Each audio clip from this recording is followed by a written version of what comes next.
Hey everyone, I'm Peter Stories here to guide you today. If you use this video to drift off to sleep, please tap like, hit subscribe, and drop a comment telling me where you're watching from and what time it is there. Now settle in, get cozy, and let yourself relax.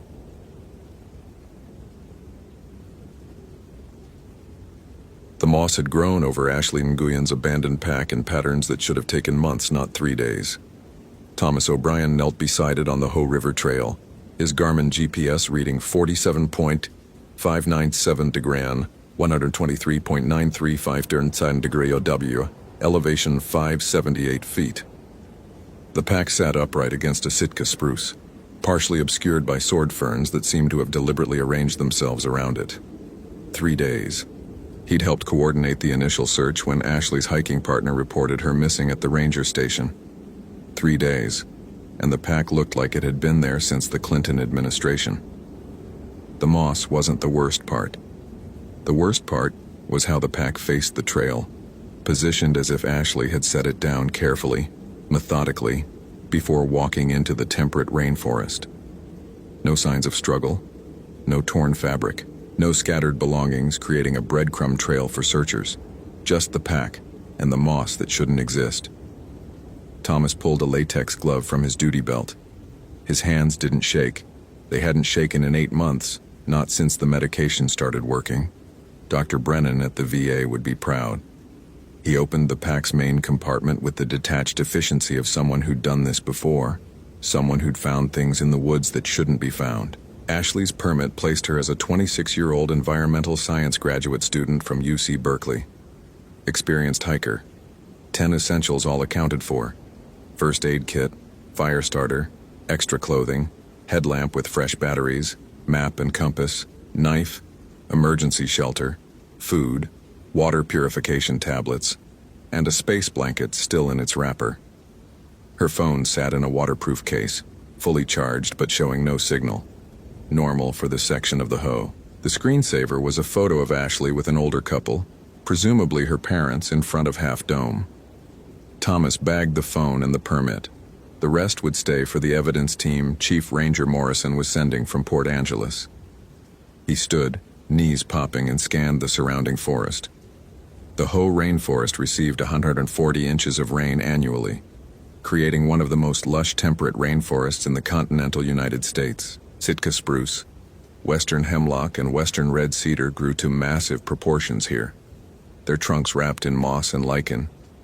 Nurse logs lined the trail, decomposing giants that fed new generations of trees. Everything green, everything wet, everything alive. Except the silence. Thomas had worked Olympic National Park for 12 years. He knew the soundscape. Varied thrush calls, Pacific wrens, Townsend's warblers, the constant drip of moisture from the canopy, the whisper of the Ho River a quarter-mile north. Now, nothing. Even the river seemed to have stopped flowing. He activated his radio. Station, this is O'Brien.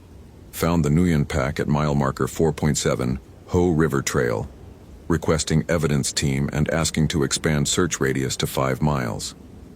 Static answered him. He checked the radio, a Motorola XTS 5000, Park Service standard, fully charged, correct frequency. He tried again. Station, do you copy? More static, but underneath it something else. A rhythm, almost like breathing. Thomas turned the radio off and back on. The breathing stopped. He told himself it was interference from the moisture from the density of the forest. He'd heard stranger things on the radio during his 12 years. Once, on a search and rescue operation near Hurricane Ridge, every radio in the team had picked up what sounded like a child singing. Turned out to be feedback from a weather station in Canada, distorted by atmospheric conditions. Rational explanation.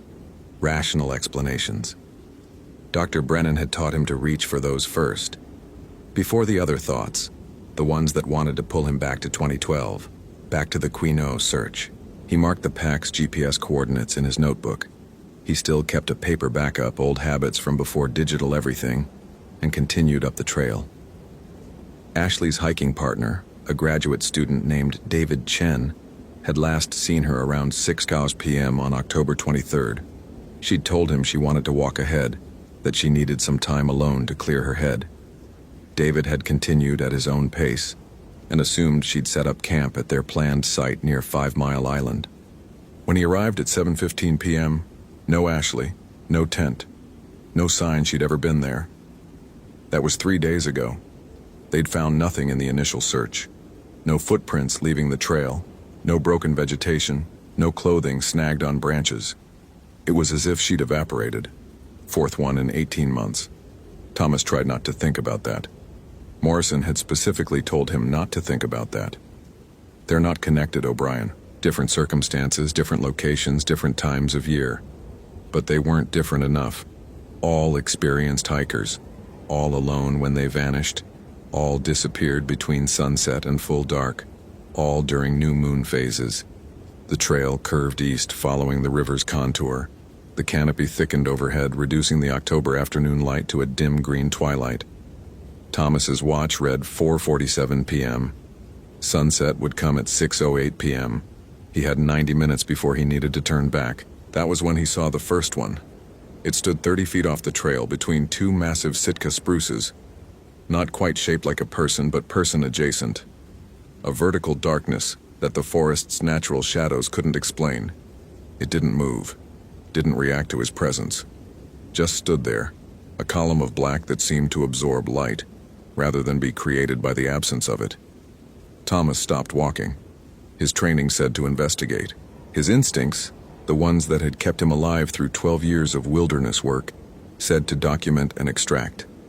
He raised his Park Service camera, a ruggedized Canon point-and-shoot, and took 3 photos. The click of the shutter sounded abnormally loud in the silence. When he lowered the camera, the shadow was gone. Thomas walked to where it had been. No footprints in the moss, no disturbed vegetation, no broken spider webs or displaced moisture droplets. Nothing to indicate anything had stood there at all. He took more photos of the ground, the surrounding trees, the angles of natural shadow fall. His hand stayed steady. Dr. Brennan would be very proud. The breathing sound from the radio had started again, even though the radio was off. Thomas pulled it from his belt. The power button was in the off position, LED dark, but the breathing continued, soft and rhythmic, like someone sleeping or waiting. He removed the battery. The breathing stopped. He looked at his watch, 5:03 p.m. Sunset in 65 minutes. Time to head back. The trail back seemed longer than it should. The marker posts, placed every 1/10 of a mile by the Park Service, appeared in the wrong order. Mile 4.8, then 4.9, then 4.7, then 5.1. His GPS said he was walking northwest, back toward the trailhead, but the markers disagreed.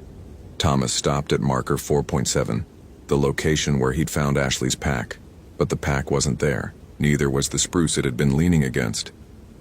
Instead, a western red cedar stood in its place, ancient and massive, its trunk easily 12 feet in diameter. The shadows between the trees had multiplied. Thomas counted 15 of them, arranged in a rough circle around his position. The same vertical darkness, the same light-absorbing quality. They didn't move, but the space between them and Thomas felt like it was contracting, the way distance warps in extreme heat or cold. His hand found his service weapon, a Glock 22 .40 caliber. 14 rounds. He'd never fired it in the line of duty, never needed to. The most dangerous things in Olympic National Park were usually lost tourists and the occasional black bear. This, whatever this was, fell outside his training parameters. The shadows moved closer. Not walking, just closer. One moment at 30 feet, the next at 25. No transition, no movement through space. Simple displacement from one point to another. Thomas backed away slowly, keeping his eyes on them. His heel caught on a root and he stumbled, catching himself against a moss-covered nurse log. The shadows stopped advancing. They seemed to be watching, evaluating. The word came to him unbidden. Observing. His radio's breathing had returned, loud enough now to hear even without the battery. It came from everywhere and nowhere, a sound with no apparent source. Thomas's psych training, part of the return-to-duty protocol after Quinault, identified the symptoms: auditory hallucination, visual disturbances, spatial disorientation, classic signs of a psychotic break. But his hands weren't shaking. His thoughts were clear. The fear he felt was appropriate to the situation, not the overwhelming panic that had characterized his PTSD episodes. This was real, or real enough. The sun slipped below the tree line at 6:08 p.m. exactly, and the shadows moved again, 15 to 30 in an instant. They surrounded him now, a perfect circle 20 feet in diameter. In the dying light, Thomas could see them more clearly. They weren't entirely without form. Suggestions of human shape emerged from the darkness, the angle of a shoulder, the curve of a head, the length of an arm, but wrong somehow. Proportions slightly off, like reflections in water disturbed by ripples. One of them stepped forward. The movement was smooth, organic, nothing like the displacement from before. It approached until it stood 5 feet away. Thomas could see nothing inside the darkness. No eyes, no features, no defining characteristics, just absence. Then it spoke, not out loud. The words appeared directly in Thomas's mind, bypassing his ears entirely. The sensation was profoundly wrong, intimate in a way that made his skin crawl. Observer. What did you do with Ashley Nguyen? Thomas kept his voice steady, professional, radio discipline, even in madness. Witness. Where is she? The shadow tilted its head, a gesture that might have been confusion or amusement. The movement revealed something Thomas hadn't noticed before. Where the shadow stood, the ground showed no moss growth, no vegetation, no signs of life. The earth itself looked desiccated, gray, dead. Watching, always watching, as she watched. I don't understand. Doors. She opened doors. The other shadows moved closer, tightening the circle. Thomas could feel the temperature dropping, his breath beginning to fog. His watch showed 6:23 p.m., October 26, 2014. He focused on those details, anchoring himself in the concrete and measurable. What doors? Between. The spaces between. Where we wait. Where we have always waited. Thomas's psychology training included a semester on cultural anthropology, understanding the belief systems of the various tribal nations around Olympic National Park. The Kino, the Quilut, the Maka, they all had stories about entities that existed in liminal spaces, things that watched from the edges of firelight, beings that weren't quite spirit and weren't quite flesh. Shadow people, some anthropologists called them, documented in dozens of cultures across every continent. Are you going to kill me?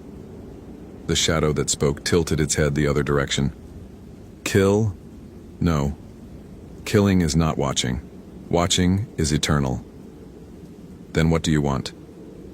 See us. Bear witness. Know that we are here, have always been here, will always be here. In the spaces between the trees, in the darkness between thoughts. Watching. The circle contracted to 10 feet. Thomas could see more details now in the full darkness. The shadows weren't uniform. Some appeared more solid, more defined. Others flickered and wavered like projected images. Behind them, deeper in the forest, he could see hundreds more. Thousands. A silent army of watchers extending back into the trees as far as his eyes could penetrate. His radio spoke with his own voice. Station, this is O'Brien. Found the Nguyen pack at mile marker 407. Then Ashley's voice, desperate. David? David, I can see something in the trees. There are shapes. Then another voice, a man's, unfamiliar. Jesus Christ, what are those things? They're everywhere. Then a woman's voice, thick with tears. Please, I just want to go home. Please let me go home. The radio cycled through voices, dozens of them, all reporting the same things. Shapes in the trees, shadows that moved, presences that watched. Some of the recordings sounded old, degraded, possibly from the 1970s or 1980s. Others were crystal clear, recent, 4 disappearances in 18 months. How many total over the decades? How many witnesses had the forest claimed? The shadow spoke again. Ashley Nguyen saw us, truly saw, perceived, understood. She could not look away, could not unsee. Now she watches with us. Eternal. Show me. The shadows parted, creating a gap in the circle. Beyond it, Thomas could see a figure standing motionless between two cedars. Even in the darkness, he recognized the silhouette from Ashley's permit photo. She stood perfectly still, facing him. But something was fundamentally wrong with the way she held herself. Too rigid. Too still. No breathing. No weight shift. No micro movements that characterize living things. Thomas approached slowly, his flashlight beam cutting through the darkness. The light hit Ashley's face and his stomach dropped. Her eyes were open but completely black, no white visible, as if the pupils had expanded to consume everything. She didn't blink, didn't react to the light. Her skin had taken on a grayish pallor, not quite the color of death, but not the color of life either. Something between. Ashley Nguyen? She didn't respond, didn't move. But her lips parted slightly and words emerged in a voice that sounded like it was coming from underwater, distorted and strange. I see them. I see all of them. In the corners of vision, in the spaces between heartbeats, in the darkness behind closed eyes. They've always been there. We just don't look. Can't look. Won't look. But I looked, and now I can't stop looking. They're beautiful, Thomas O'Brien. So beautiful and so terrible and so eternal. Where are the others? The other three who disappeared? Ashley's head turned toward him with mechanical precision. Her black eyes reflected his flashlight beam like a cat's, throwing back a pale luminescence. Here. We're all here. Watching with them. Adding our eyes to theirs. Seeing what they see. Time doesn't pass the same way here. Sometimes it's 2014, sometimes it's 1982, sometimes it's 1956. All the moments exist together, layered like transparency sheets. I can see you in 2012, Thomas. I can see what happened in Kino. I can see what you're trying to forget. Thomas's hands finally started shaking. Don't. The little girl, Sarah Dakota, age 7. You found her after 3 days, but you were too late. Exposure and dehydration. She died in your arms while you waited for the helicopter. You still hear her asking for her mother. You still feel the exact weight of her body going slack. Stop. That's why Morrison sent you on this search. He thinks you need closure. He thinks finding Ashley alive will help you heal. But Ashley isn't alive, Thomas. Not in the way you mean. Ashley is transcendent now. Ashley is eternal. The shadows closed in again, and Thomas felt the profound wrongness of their proximity. His flashlight dimmed as if the batteries were draining, though he'd replaced them that morning. The darkness pressed against him, viscous and thick. Ashley continued in her drowning voice. They exist in a state of pure observation. No thought, no emotion, no desire. Only watching, only witnessing, only bearing eternal testimony to the passage of time. They've watched the mountains rise and erode. They've watched species evolve and go extinct. They've watched humans discover fire and split atoms. Always watching, never interfering. We give them our eyes, and in return, we become part of something infinite. That's not life. That's not existence. That's peace, Thomas. It's peace. No more trauma. No more memory. No more weight. Just observation. Pure and simple and eternal. The shadows formed shapes now, becoming more defined. Thomas could see faces in them. Dozens of faces, maybe hundreds, all with the same black eyes, all with the same expression of serene emptiness. Young and old, male and female, different ethnicities and time periods, all watching. One shadow stepped forward, and Thomas recognized the features despite the darkness. A little girl, maybe 7 years old, with long black hair and a Seattle Mariners t-shirt. Sarah Dakota. No, you're not real. She's dead. I was there. I held. The shadow Sarah spoke in that same underwater voice. You held my body, but I wasn't finished. I watched you cry. I watched you blame yourself. I watched you break. And now I watch everything, always. It's better this way, Thomas. No more pain. No more fear. Just watching. Thomas backed away, his service weapon in his hand now, though he didn't remember drawing it. The shadows didn't react to the gun. They simply watched, patient and eternal. His radio spoke again, this time in Morrison's voice.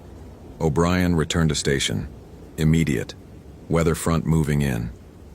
But Morrison's voice sounded wrong, distorted, like it had been processed through multiple layers of recording and playback. Thomas checked his watch. 6:47 p.m. He'd been in the woods for 2 hours since finding Ashley's pack, but it felt like minutes. The speaking shadow addressed him again. Observer. Will you watch?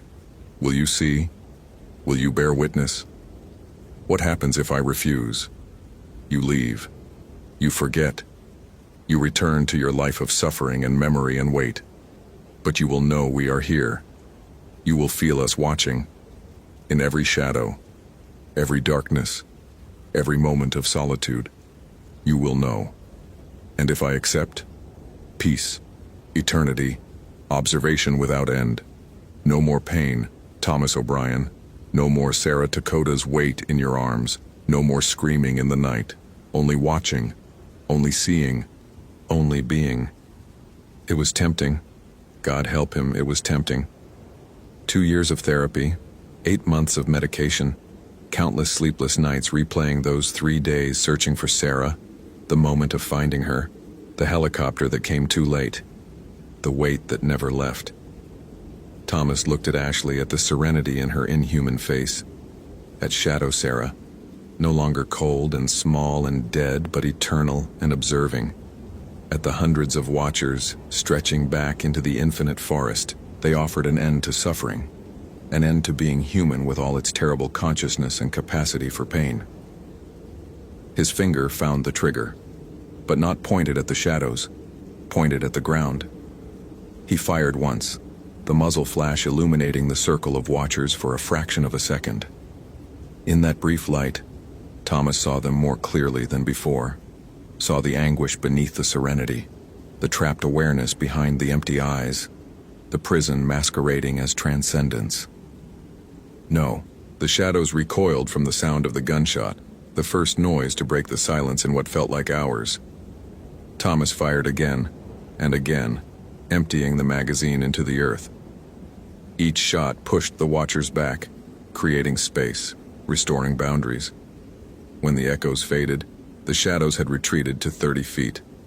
The speaking shadow tilted its head one final time. Your choice. But know this, observer. We are patient. We are eternal. We will watch you. Always. In the darkness between moments. In the spaces between thoughts. We will watch.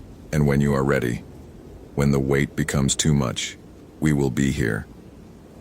The shadows dispersed into the trees, and Thomas found himself alone on the Hoh River Trail. His GPS showed his correct position, mile marker 4.7. Ashley's pack sat against the Sitka spruce exactly where he'd found it. His watch read 5:23 p.m., less than an hour since he'd discovered the pack, but his service weapon was empty, 14 spent casings scattered around his feet. His radio battery sat on the ground, removed. And when he raised his camera to check the photos he'd taken, every image showed the same thing: the trail, the trees, and hundreds of vertical shadows watching from between the trunks. Thomas gathered the spent casings, evidence, though, of what he couldn't say. He secured Ashley's pack for the evidence team, marking the location carefully. As he walked back toward the trailhead, his radio remained silent, even with the battery reinstalled. He filed his report that evening. Pack located. No sign of Ashley Nguyen. Search ongoing. He didn't mention the shadows, didn't mention the voices, didn't mention the choice he'd been offered.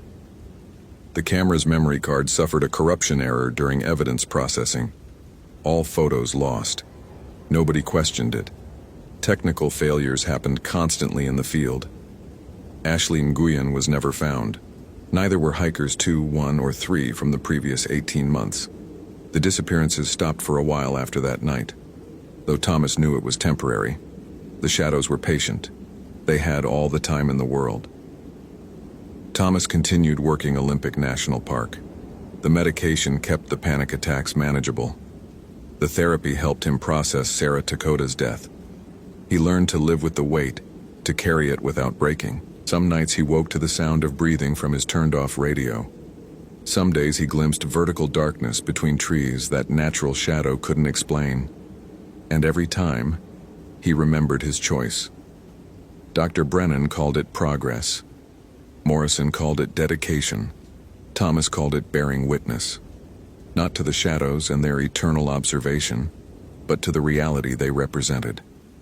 That some things in the deep places of the world existed in states humans weren't meant to perceive. That consciousness could be trapped as easily as freed. That eternal observation was just another word for eternal imprisonment. He carried that knowledge the way he carried Sarah Takoda's memory. Heavy, yes.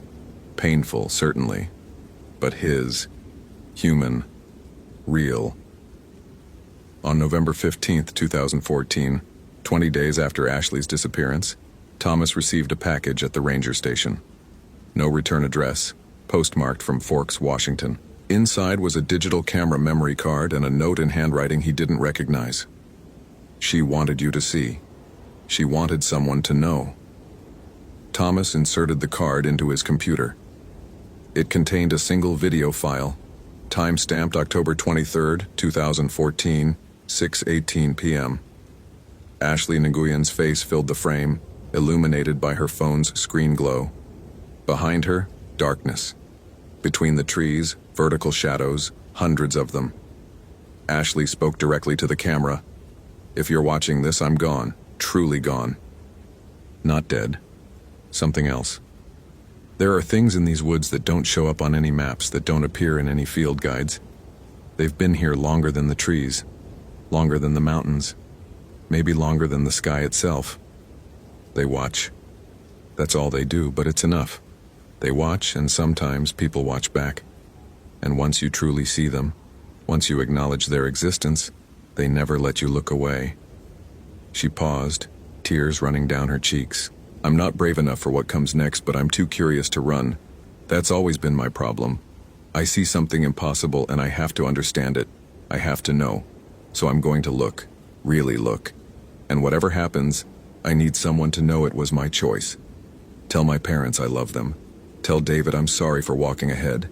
Tell whoever finds this that the shadows are real and they're waiting. The video ended. Thomas watched it 17 more times that night, studying every frame, looking for something he could explain, some rational answer he could offer. But all he saw was a young woman making an impossible choice, trading her humanity for a glimpse of eternity. He copied the video to a secure drive and deleted the original from the evidence system. Some truths weren't meant for official reports. Some knowledge would only create more victims, more watchers, more eternal observers trapped between existence and void. Thomas O'Brien continued his work. He searched for lost hikers and educated tourists about bear safety and maintained trails through ancient forests. He took his medication, attended his therapy sessions, and slept through most nights without nightmares. The shadows watched from the spaces between trees, patient and eternal. He acknowledged them, but he didn't look back. That was the compromise, the boundary, the line he chose to hold. Because Dr. Brennan was right about one thing: carrying the weight was hard. Living with trauma was exhausting. Remembering Sarah Takoda hurt every single day. But it was human. It was real. It was his. And some things Thomas had learned were worse than pain. Some things were worse than memory. Some things lasted forever. On December 21st, 2014, the winter solstice, Thomas O'Brien submitted his report on the Ashley Nguyen case. Official conclusion: lost hiker, presumed deceased, body not recovered. The report included standard language about vast wilderness areas, animal activity, and the harsh reality that not everyone who entered the forest came back out. The report did not include shadows. It did not include voices, it did not include the choice. But as Thomas filed the paperwork, he could feel them watching. In the corner of his vision, in the space between his heartbeat and his breath, in the darkness at the edge of every light. The shadow people, the eternal observers, the patient witnesses to all of human suffering and triumph. They would always be there now. Thomas had looked, and they had looked back. And that, he understood, was the actual horror. Not that they existed, not that they offered escape from pain, but that they were patient. Infinitely, terribly patient, waiting for the day when the wait became too much. When the memory of Sarah Dakota's last breath finally broke him. When the suffering of consciousness outweighed its value. They would be there, in the spaces between, watching, always watching. Thomas left the office at 5:47 p.m., sunset already fading into winter darkness. As he walked to his truck, he passed a stand of Douglas firs at the edge of the parking lot. Between two trunks, a vertical darkness stood slightly deeper than natural shadow should allow. Thomas didn't look directly at it. He unlocked his truck, started the engine, and drove home through the long December night. Behind him, between the trees, the shadows watched. Patient, eternal, waiting. Hope you felt genuine terror. If you appreciate authentic horror rooted in real folklore, consider following for more stories. Which moment scared you most? Share your theory about what happened. The ravens had been following Marcus Reeves for 3 miles, and they wouldn't land. They circled overhead in perfect silence. No caws, no wing beats audible over the wind. Just black shapes wheeling against October clouds like debris caught in a slow vortex. In 16 years as a ranger, he'd never seen ravens refuse to land. They landed on everything: corpses, garbage, fresh kills. But not today. Today they just followed, staying exactly 40 feet above him, as if something on the ground was worse than whatever hunger drove them. Marcus stopped on the trail, his Garmin GPS map 62s, showing 6,147 feet elevation, 2 miles from where Kayla Morrison's Subaru still sat in the Highline Trail parking lot. The air temperature had dropped 11 degrees in the last hour, and his breath came out in plumes that hung too long before dissipating. The cold felt wrong for late October, even at this altitude. It pressed against his skin like something with weight, with intention. He'd transferred to Glacier National Park 8 months ago, after what happened at Mount Rainier. After Sarah. The words of his therapist echoed, "You need distance, Marcus. Geographic distance from the trauma." But standing here now, watching those ravens circle, he wondered if distance meant anything when the problem was inside your own head. The last known ping from Kayla Morrison's iPhone had come from this section of trail 4 days ago at 4:37 p.m. 26 years old, solo hiker, graduate student in ecology from the University of Montana. Her parents had reported her missing when she didn't return Sunday night. Standard search protocol: check the vehicle, hike the intended route, look for signs of injury or deviation. Marcus had done this dozens of times. He knew the rhythm of it, the way most missing hikers turned up with twisted ankles or dead phone batteries, embarrassed and grateful. But the ravens wouldn't land. Marcus keyed his Motorola APX 6000 radio. Reeves to base. Static. Then Linda Kowalski's voice, the park dispatcher. "Go ahead, Marcus." "I'm at mile marker 7 on Highline. No visual yet. Air temperatures dropped significantly. Visibility's still good, but weather's turning." "Copy that. We've got a front moving in faster than predicted. Wind advisory starts at 1800 hours. Marcus checked his watch. 3:42 p.m. Less than 2.5 hours of decent light left, and the temperature was already hovering around 28 degrees. He'd packed for cold, but this felt different. The kind of cold that made your teeth ache, that seemed to bypass your clothing entirely. "Reeves, you still there?" He realized he'd been staring at a tree 30 feet off the trail. The bark had been stripped in long vertical gouges, the exposed wood underneath pale as bone. Too high for elk, too deliberate. "Yeah, I'm here. Listen, I'm seeing some unusual markings. Might be nothing." "What kind of markings?" Marcus approached the tree slowly. his boots crunching on frost-stiffened grass. The gouges were deep, at least an inch into the wood. They started about 7 feet up and ran down to the base. 4 parallel marks, then a gap, then 4 more. Like fingers. Claw marks, maybe. But the spacing's off for any animal I know. A pause. You want me to send Hendricks out? Marcus thought about Dave Hendricks, 58, 26 years with the Park Service, steady as they came. A second pair of eyes would be smart, but something made him hesitate. The ravens had started circling lower, and their silence was beginning to feel less like coincidence and more like warning. Negative. I'll keep you posted. Reeves out. He took photos of the tree with his department-issue Canon, then continued up the trail. The path here ran along the edge of a significant drop, hundreds of feet down to the valley floor. To his left, the mountains rose in serrated peaks, their faces already dusted with early snow. The Continental Divide cut through this landscape like a scar, and Marcus had always felt the weight of that geography, the sense of standing on the edge of something vast and indifferent. His phone had no signal, which was expected, but his GPS was acting strange, the arrow indicating his position drifting in small circles, even though he stood still. He tapped the screen twice, watched it recalibrate, then start drifting again. Equipment malfunction, probably. Cold affecting the electronics. Except the Garmin was rated to -4 degrees Fahrenheit. Marcus found Kayla Morrison's first cairn at 4:03 p.m. It wasn't one of the official trail markers. Someone had stacked 7 rocks in a neat pyramid just off the path on the valley side. The top stone had been painted with something dark.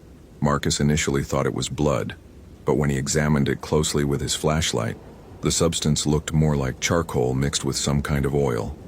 A symbol had been drawn on the rock's flat surface, a circle with 3 lines radiating outward, and what might have been letters or pictographs he didn't recognize. He photographed it, then noticed the second cairn 20 feet further on, then a third. They formed a line leading away from the trail, down a steep embankment thick with Douglas fir and lodgepole pine. Marcus knew the protocol. Stay on established paths during search and rescue. Don't deviate unless you have clear evidence the missing person went that direction. But he also knew that Kayla Morrison had been missing for 4 days in wilderness that could kill you in 4 hours, once the sun went down. He started down the embankment. The temperature dropped further as he descended. His thermometer, clipped to his pack strap, read 24 degrees now. The trees closed in overhead, blocking what remained of the afternoon light. Marcus switched on his Petzl headlamp, the LED beam cutting through shadows that seemed to move just beyond its range. The cairns continued. 7 rocks each, always 7. The symbols on top varied, but they all had that same unsettling quality. Not quite random, but not quite organized into anything Marcus's brain could parse as language or meaning.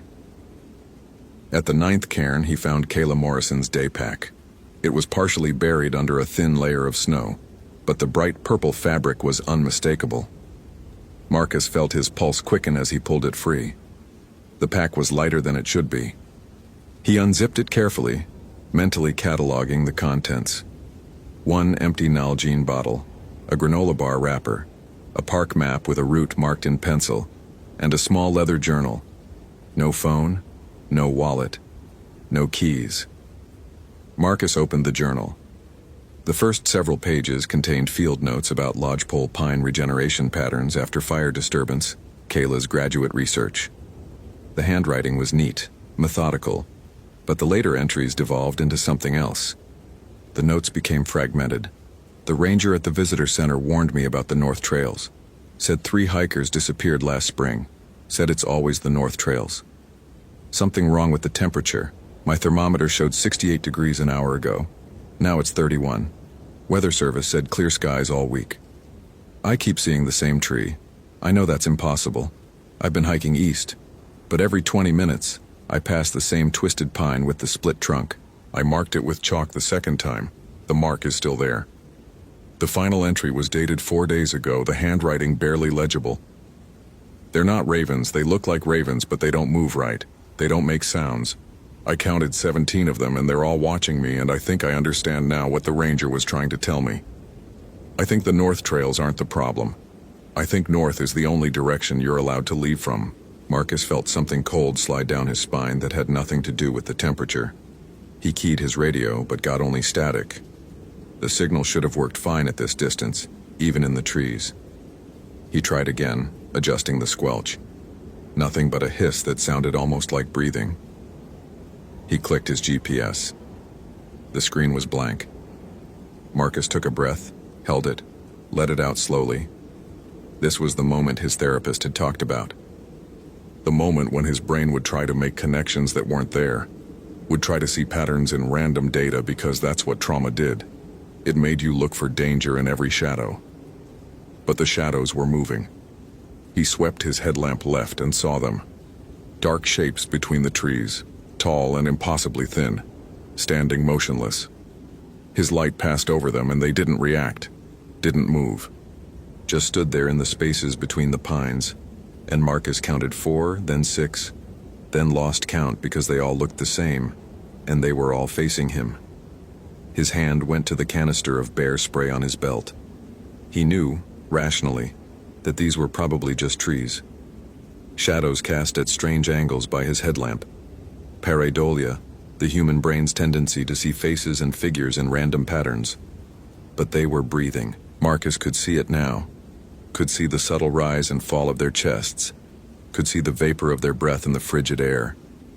And they were too tall, 7 feet at least, their proportions wrong, their limbs too long and joints bending at angles that didn't match human anatomy. He took a step backward. His boot landed on something that cracked like kindling. When he looked down, he saw the bones. They were scattered in a rough circle around the 9th cairn, half buried in the snow and dead pine needles. Too many bones, too varied in size. A pelvis that might have been elk. A skull that definitely wasn't. Ribs, dozens of them, some still connected by desiccated cartilage, and something that looked like a human femur, except it had been split lengthwise, the marrow cavity scraped clean. Marcus's training kicked in even as his hands started shaking. This was a scene. Evidence. He needed to document it, preserve it, radio it in. He needed to. The figures between the trees moved. They didn't walk. They glided, their feet never quite touching the ground, closing the distance between themselves and Marcus with impossible speed. He got a clear look at one of them as it entered the sphere of his headlamp's beam, and his mind tried very hard to reject what his eyes were reporting. The thing had the approximate shape of a human being, the way a child's stick figure has the approximate shape of a human being. Technically correct, but missing something essential. Its skin was the color of frostbite, gray-white and pulled tight over bones that protruded at sharp angles. Its face was the worst part. The eye sockets were too deep, too dark, and inside them, something moved that caught his light and reflected it back in amber. But it was the teeth that made Marcus run. The thing's mouth hung open in a perpetual silent scream, and its teeth were all wrong. Too many of them, filed to points, stained with something dark and organic. When it breathed, the sound was like wind through a cave system, hollow and ancient. Marcus crashed back through the underbrush, his headlamp beam bouncing wildly. He could hear them behind him, not footsteps but something else. A sound like branches scraping against ice. His lungs burned with cold air, and his rational mind tried to assert itself. These are people, this is a cult, this is something explainable. But his trauma-trained hindbrain knew better. His hindbrain remembered Sarah's last radio transmission, the confusion in her voice, the static that sounded like screaming. He burst onto the main trail, his momentum carrying him forward. The ravens above scattered for the first time, their silence breaking into harsh cries that sounded almost like warnings.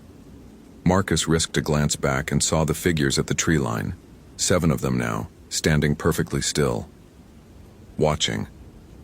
The temperature had dropped to 19 degrees. Marcus ran for 2 miles before his legs gave out and he collapsed against a boulder, gasping. His radio had started working again halfway up, Linda's voice cutting through with increasing concern when he didn't respond. He'd managed to gasp out something about finding evidence, about needing backup, about the temperature anomaly. What he didn't tell her was that he'd seen them, the Wendigos. The word had come to him from somewhere in his memory, a lecture at the academy maybe, or a documentary he'd half-watched. Algonquian folklore, spirits of winter and starvation, creatures of insatiable hunger that had once been human but had crossed a line that couldn't be uncrossed. Bullshit. Mythology. Stories told around campfires. Except those things in the trees hadn't looked like stories. Dave Hendricks met him at mile marker 4 with a thermos of coffee and a concerned expression. Jesus, Marcus, you look like you've seen a ghost. Linda said you sounded bad on the radio. Marcus wrapped his hands around the thermos, trying to force warmth back into his fingers. He'd been shaking for the last 20 minutes, and it wasn't just from the cold. I found Morrison's pack, and some kind of scene. Bones. Lots of bones. Dave's expression shifted to professional concern. Human? I don't know. Some of them, maybe. It was... Marcus stopped himself. What was he going to say? It was guarded by nightmare creatures that looked like they'd stepped out of a medicine man's vision quest. It was getting dark. I need to go back with proper gear. And backup. Did you mark the location? Marcus pulled out his GPS. The screen was working again, showing his route in a neat red line. But when he scrolled back to where he'd found the pack, the track became a confused tangle, like he'd been walking in circles. Something's wrong with the GPS signal down there. Heavy tree cover, maybe. Dave studied him for a long moment. How long since you've taken a couple days off, Marcus? There it was. The question Marcus had been dreading since Mount Rainier. How long since you've had a break? How are you sleeping? Have you been taking your medication? All the gentle probes that meant, we're not sure if we can trust you anymore. I'm fine, Dave. I know what I saw. I'm not saying you didn't see something, but this job, especially after what you went through, it can play tricks.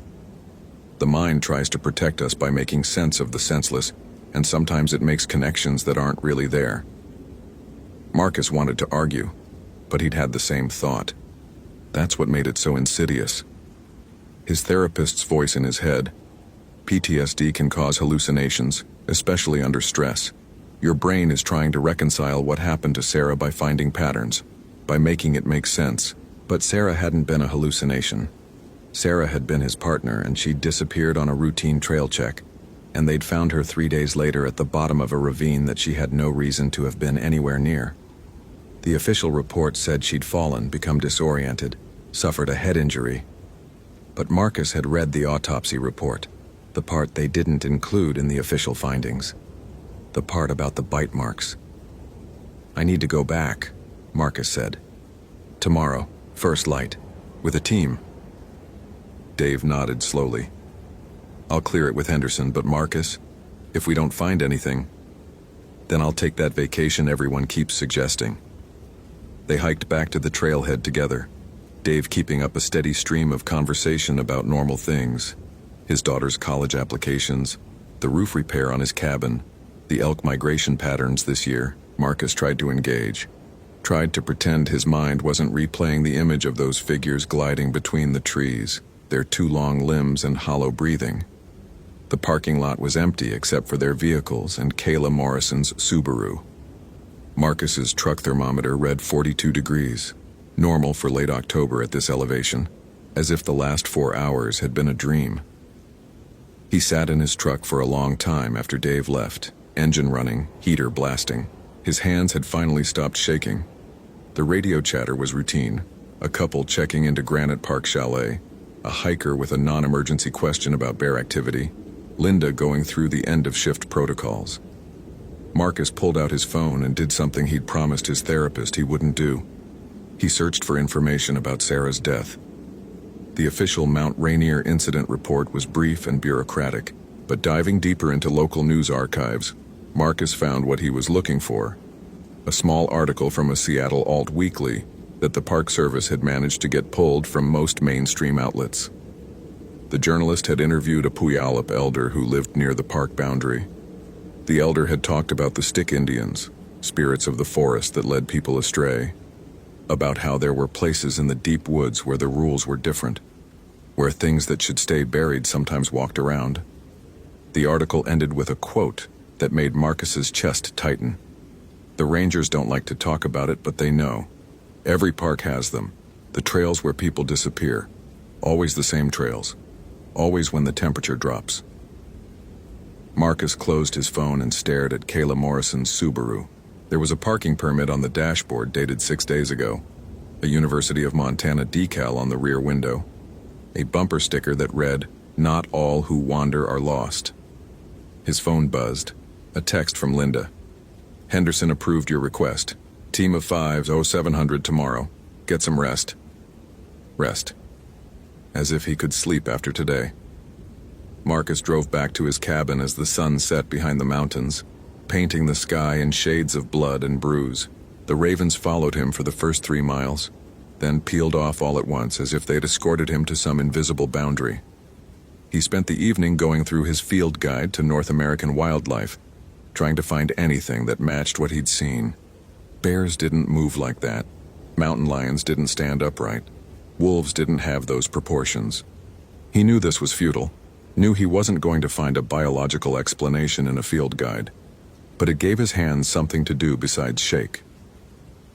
At midnight, Marcus gave up on sleep and drove back to the park.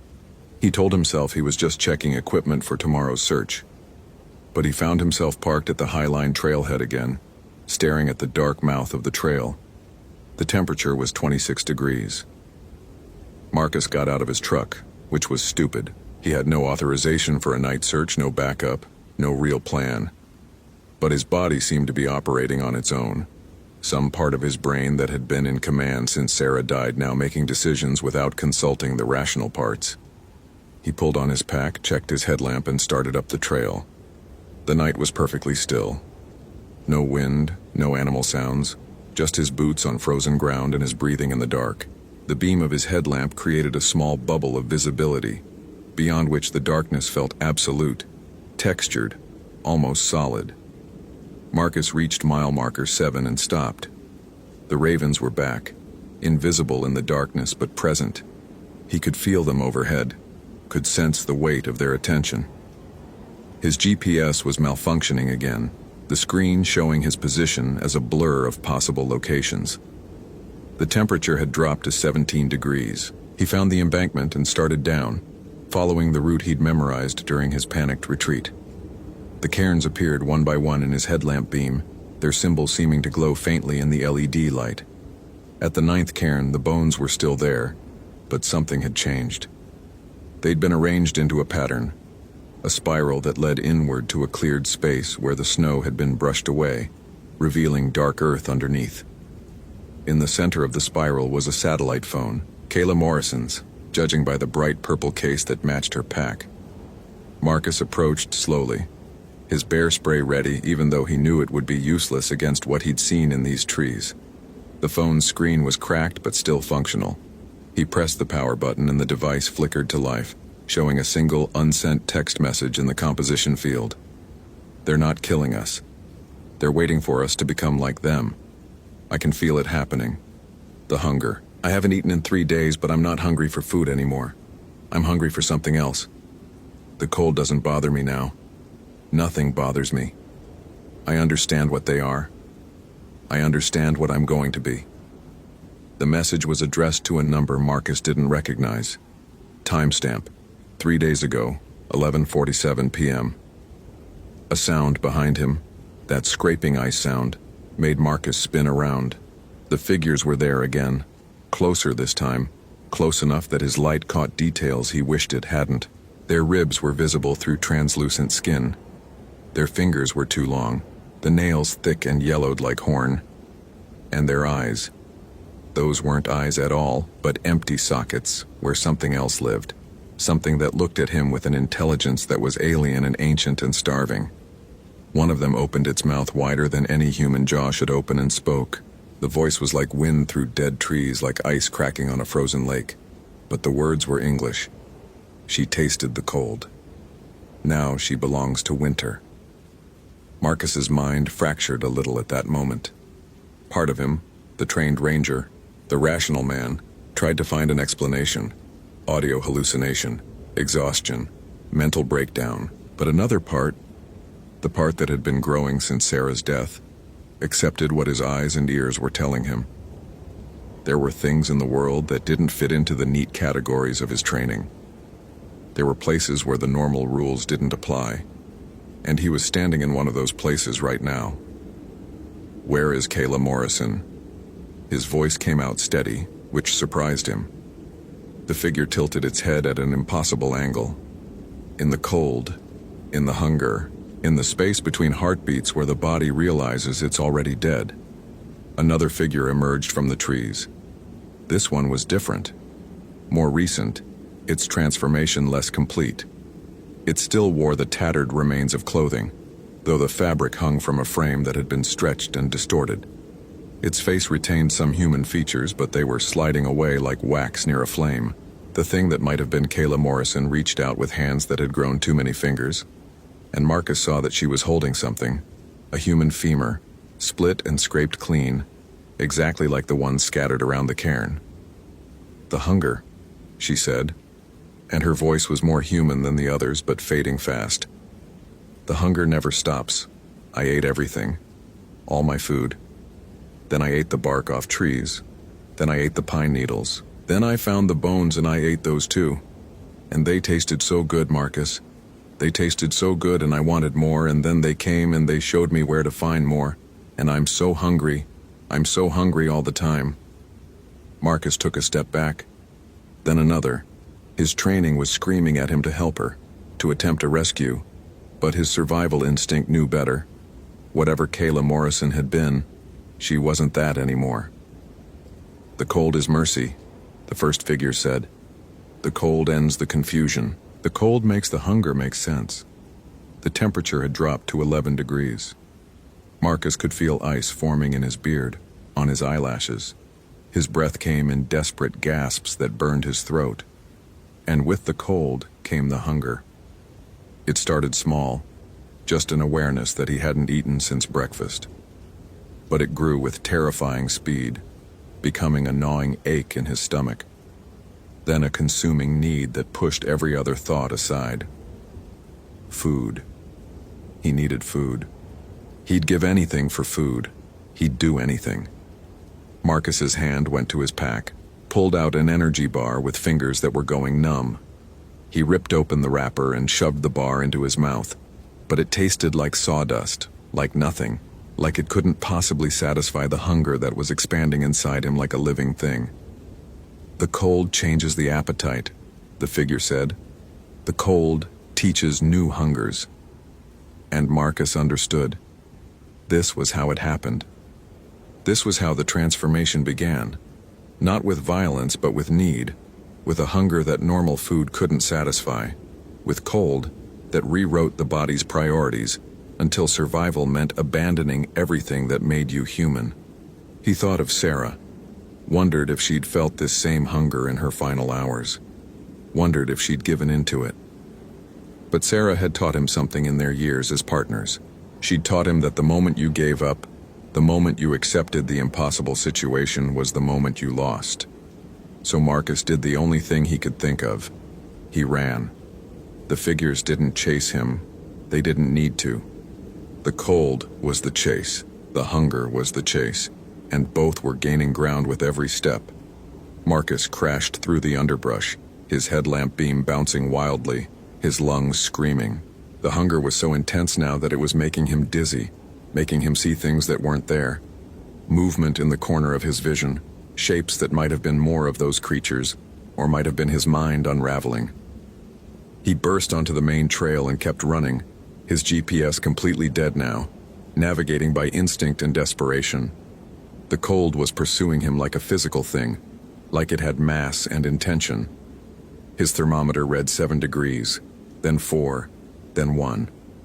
At mile marker 3, Marcus fell. His legs simply stopped working, the muscles seizing in the cold. He lay on the frozen ground, watching his breath come in short gasps that didn't seem to contain enough oxygen. The hunger was everything now. He could think of nothing else. It owned him completely. And he understood why people gave in, why they became like Kayla Morrison, like those figures in the trees. Because the hunger promised relief. It promised an end to the need.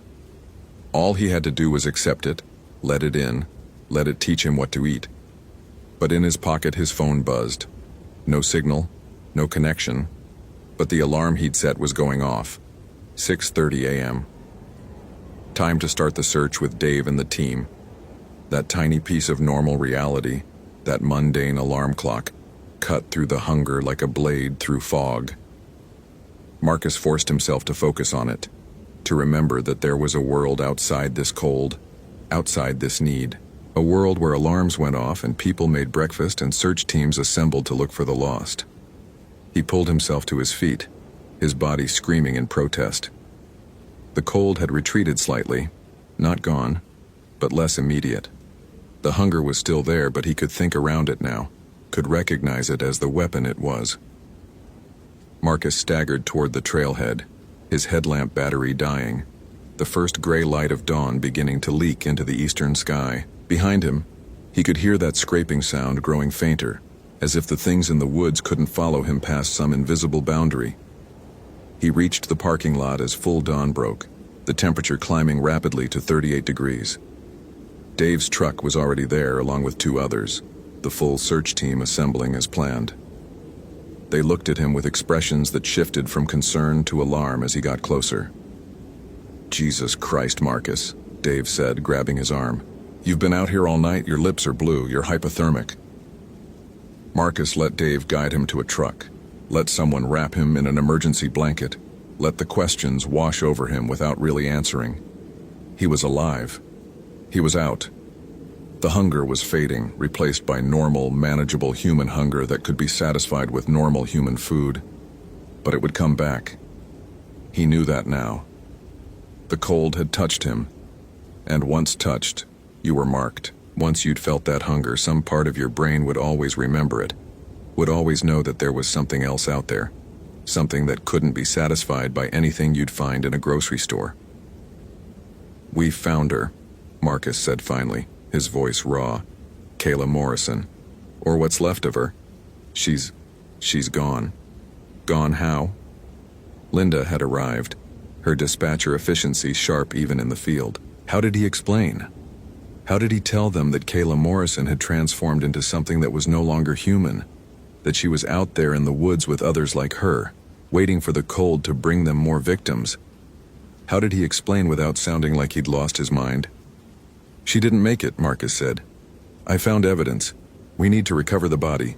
But when they assembled the full team and headed back up the trail, 6 rangers, 2 park police officers, proper equipment and daylight, they found nothing. The embankment was there, the slope where Marcus had descended, but there were no cairns, no bones, no spiral pattern in the dirt, just undisturbed forest floor and the usual scatter of natural debris. Dave found Marcus's boot prints, followed them down the slope and back up again in a confused tangle. "You were definitely here," he said carefully, "but there's nothing else." Marcus stood in the spot where the 9th cairn should have been and felt the last pieces of his rational world crumble away. They thought he was crazy. They thought the stress had broken him, just like it had after Sarah. And maybe they were right. Maybe everything that had happened in the night was some elaborate hallucination, his trauma-broken brain manufacturing monsters to explain the inexplicable. But when he pulled out his phone to check the time, he found a text message from an unknown number sent at 4:47 a.m. "The cold remembers you now, Marcus. It knows your taste. When the temperature drops, we'll be waiting." The message was accompanied by a photo. Marcus opened it with shaking hands. It showed him from last night, taken from a high angle, from above, where the ravens would have been.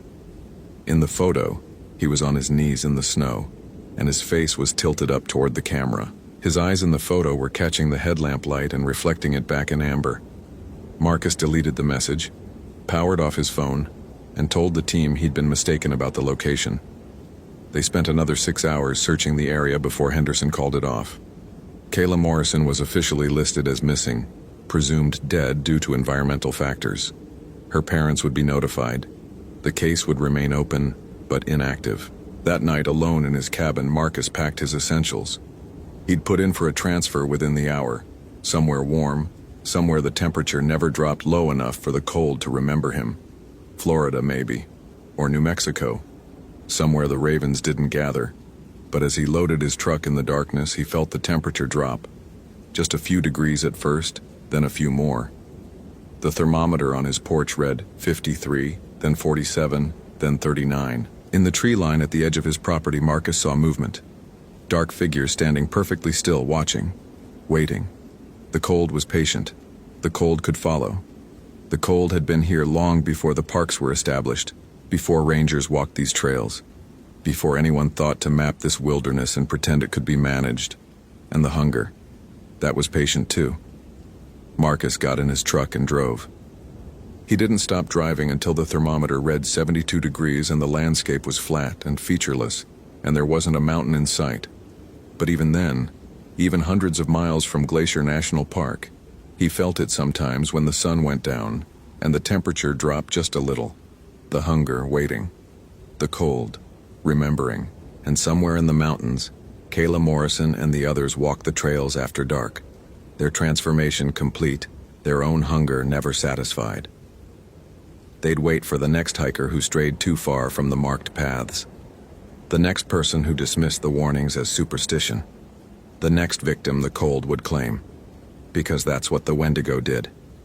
That's what it had always done, long before anyone had a name for it. It waited in the cold places and the hungry places.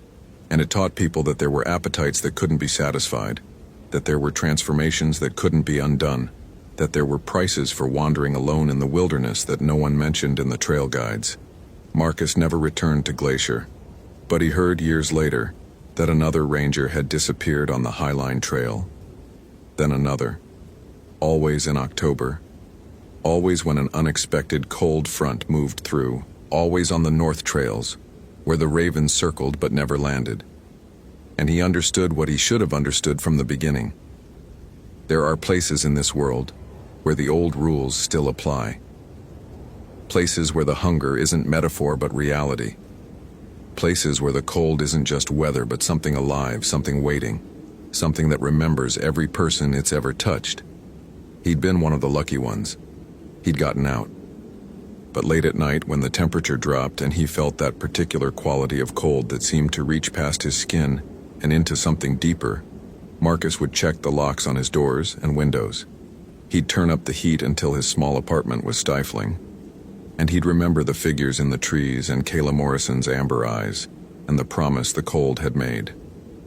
We'll be waiting, and he knew, with the terrible certainty that comes from having looked directly at something you were never meant to see, that they were keeping that promise. They were waiting. They were always waiting. And one day when his guard was down or his luck ran out or the temperature dropped just a little too far, they'd find him again. The cold always did. Hope you felt genuine terror. If you appreciate authentic horror rooted in real folklore, consider following for more stories. Which moment scared you most? Share your theory about what happened.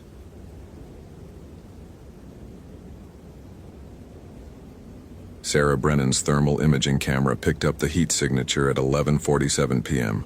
Human-shaped, 98 degrees, standing motionless in 40-degree weather without visible clothing or shelter, 3 miles from the nearest trail. She adjusted the FLIR Scout to 3, thinking the device had malfunctioned. The thermal bloom remained consistent.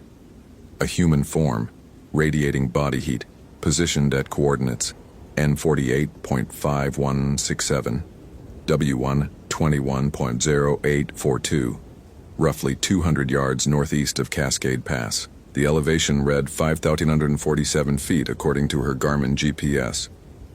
Sarah had been tracking Tyler Dawson for 6 days, and this was the first concrete lead since his Subaru had been found abandoned at the Cascade Pass trailhead, with the driver's door open and his wallet still in the cup holder. The rational part of Sarah's mind, the part that had earned her a master's degree in environmental science before joining the Park Service, cataloged the impossibilities. Air temperature, 42 degrees. Wind chill, 34. No tent visible in thermal. No fire signature. No heat signature from clothing layers. Just exposed human skin, maintaining core temperature in conditions that should induce hypothermia within hours. She keyed her Motorola radio. Dispatch, Ranger Brennan. I have a possible visual on Dawson. Requesting backup to coordinates November 48.5167, Whiskey 121.0842. Static answered her. Then silence. She tried again. Nothing. Sarah checked her phone. No signal, which was normal this deep in the North Cascades backcountry. The satellite phone had stopped working 2 days ago. Something about atmospheric interference the technician couldn't explain. She'd requisitioned a replacement, but it wouldn't arrive until Wednesday. The thermal signature hadn't moved. Still standing. Still impossibly warm. Sarah had been a ranger for 11 years, the last 4 in North Cascades. She'd found lost hikers, recovered bodies, talked down suicide attempts, and once tranquilized a black bear that had wandered into Stehekin. She approached problems methodically, relied on data, trusted her equipment. The thermal camera didn't lie. Someone was out there. She marked the coordinates in her GPS, shouldered her pack, and started toward the signature. The trail disappeared within 50 yards, absorbed by old-growth Douglas fir and western hemlock. Her headlamp cut weak illumination through darkness so complete it felt textured. The forest absorbed sound here, deadening even her footsteps until she moved through silence thick enough to taste. Tyler Dawson had been 23, a graduate student at University of Washington studying forest ecology.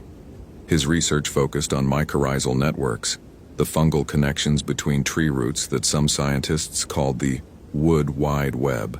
His advisor had reported him missing when he failed to return from a solo research trip. That was September 28th. Today was October 4th. 7 days was a long time to survive in these mountains, especially this time of year. The nights dropped below freezing. Early snow wasn't uncommon. Tyler's emergency beacon had never been activated. His tent and supplies were missing from his car, which suggested he'd made it into the backcountry, but searchers had found no trace of him on any established trail. Sarah checked the thermal camera again. The signature had moved. Now it was 300 yards away, still northeast, higher in elevation. She recalculated. The figure was climbing, moving upslope toward the ridgeline where the Cascade crest met the Ptarmigan Traverse. Tyler Dawson! Her voice died in the trees, swallowed before the echo could form. Tyler, if you can hear me, stay where you are. Park Service. The thermal signature stopped moving. For perhaps 20 seconds, it remained stationary. Then it turned.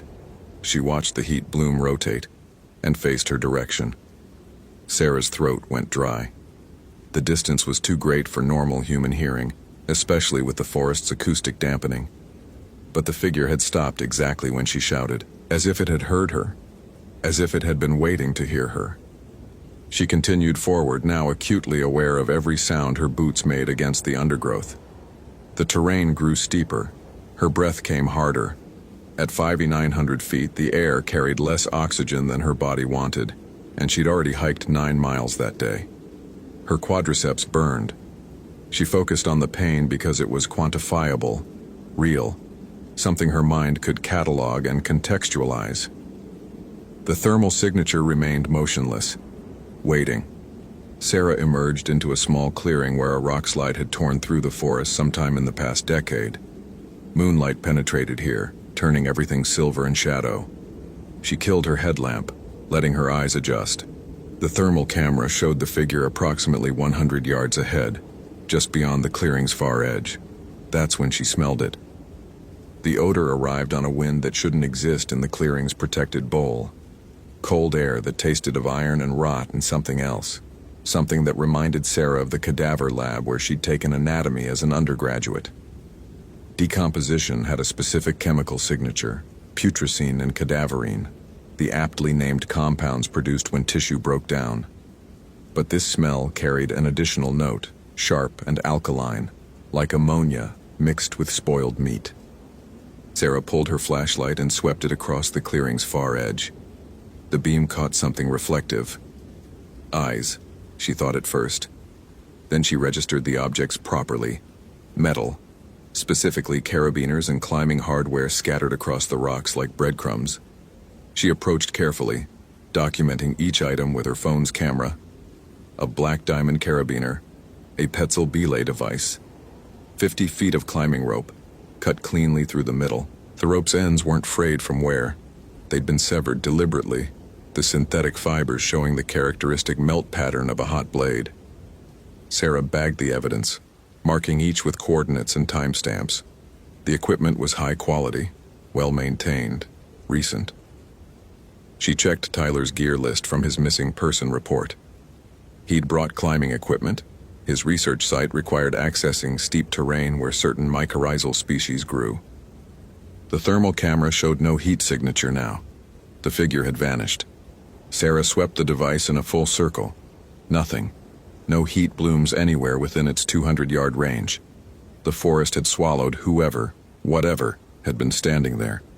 She keyed her radio again. Still dead. She tried her phone. Still no signal. The satellite phone remained broken. Sarah felt something she hadn't experienced in years of backcountry work. The specific crystallization of fear that comes from realizing you're utterly alone, with no means of communication, no way to call for help, and evidence suggesting something is very wrong. The professional part of her brain insisted on rationality. The figure had been human. Humans showed up on thermal imaging as heat signatures. The person had simply moved beyond the camera's range. The climbing equipment was Tyler's, and its presence here meant he'd come this way. She was doing her job, following evidence, documenting findings, conducting a search and rescue operation. But another part of her brain, older, more primitive, registered the wrongness saturating this place. The absolute silence, the smell, the way the thermal signature had moved impossibly fast across terrain that should have taken 10 minutes to traverse. The cut rope. Sarah marked the location in her GPS and continued northeast, following the direction the figure had traveled. The forest closed around her again, and she turned her headlamp back on. The beam showed nothing unusual, just trees, undergrowth, the typical dense vegetation of Pacific Northwest old growth. But the smell grew stronger with each step, that mixture of decay and chemical wrongness that made her sinuses burn. She found Tyler's tent at 1:33 a.m. It had been set up in a small depression, tucked among the trees in a location that offered good shelter from wind and rain. The tent itself was intact, a Mountain Hardware 3-season model, properly staked, rainfly secured. Everything about the setup suggested a careful, experienced camper who knew what he was doing. Sarah approached slowly, her hand moving to the canister of bear spray on her belt. Tyler Dawson, it's Park Service. Are you in there? No response. The tent's zipper was closed. She circled the campsite first, documenting everything with her phone's camera. Tyler's boots sat outside the tent's entrance, neatly placed as if he'd simply stepped out of them before going inside. His backpack leaned against a tree properly hung on a bear line away from the sleeping area. A camping stove sat on a flat rock, clean, the fuel canister still attached. Everything was orderly. Everything was correct. Everything was wrong. The smell was overwhelming here, so thick she could feel it coating her throat. Sarah pulled out a bandana and tied it around her nose and mouth. Her hands were shaking. She noticed this clinically, the way she'd noticed data during a research study. Elevated heart rate, increased respiration, pupils probably dilated, classic fight or flight response. She grabbed the tent's zipper pull and drew it down slowly. The tent was empty, completely empty. No sleeping bag, no clothes, no gear, just bare tent floor and the smell pouring out like a physical presence, making her gag despite the bandana. Sarah stepped back, fighting nausea. The tent shouldn't be empty. Tyler's boots were outside. His pack was here. The tent was zipped closed. Where were his belongings? Where was his sleeping bag? She searched the surrounding area with her flashlight. Nothing. No sign of a struggle. No blood. No torn fabric. Just the abandoned tent and Tyler's perfectly arranged campsite and that god-awful smell emanating from the empty interior. The thermal camera showed nothing. No heat signatures anywhere nearby. Sarah documented everything methodically, taking photos from multiple angles. recording GPS coordinates, making voice notes on her phone. This was evidence. This was data. Data could be analyzed, understood, explained. The rational explanation started forming in her mind. Tyler had abandoned his campsite. Some kind of medical emergency, maybe. Altitude sickness causing confusion. He'd taken his sleeping bag and wandered off, leaving behind the tent and boots. It didn't make complete sense, but human behavior under stress often didn't. People did irrational things when hypothermic, when oxygen deprived, when scared. That's when she found the marks. They started at the tent's entrance and led northeast, deeper into the forest. Not quite footprints, not quite drag marks. Something in between.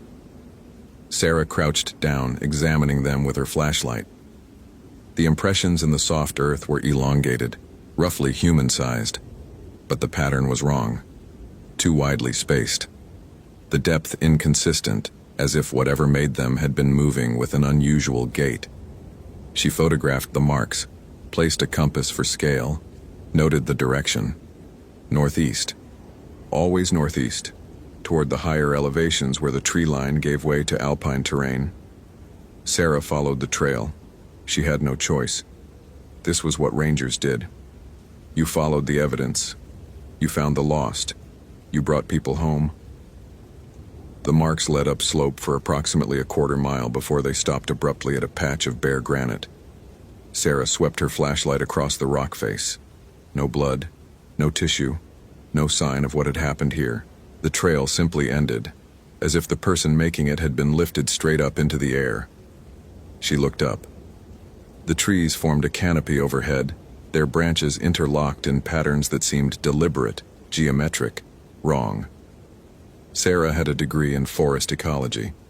She understood how trees grew, how their branches competed for sunlight, how the canopy structure developed over decades.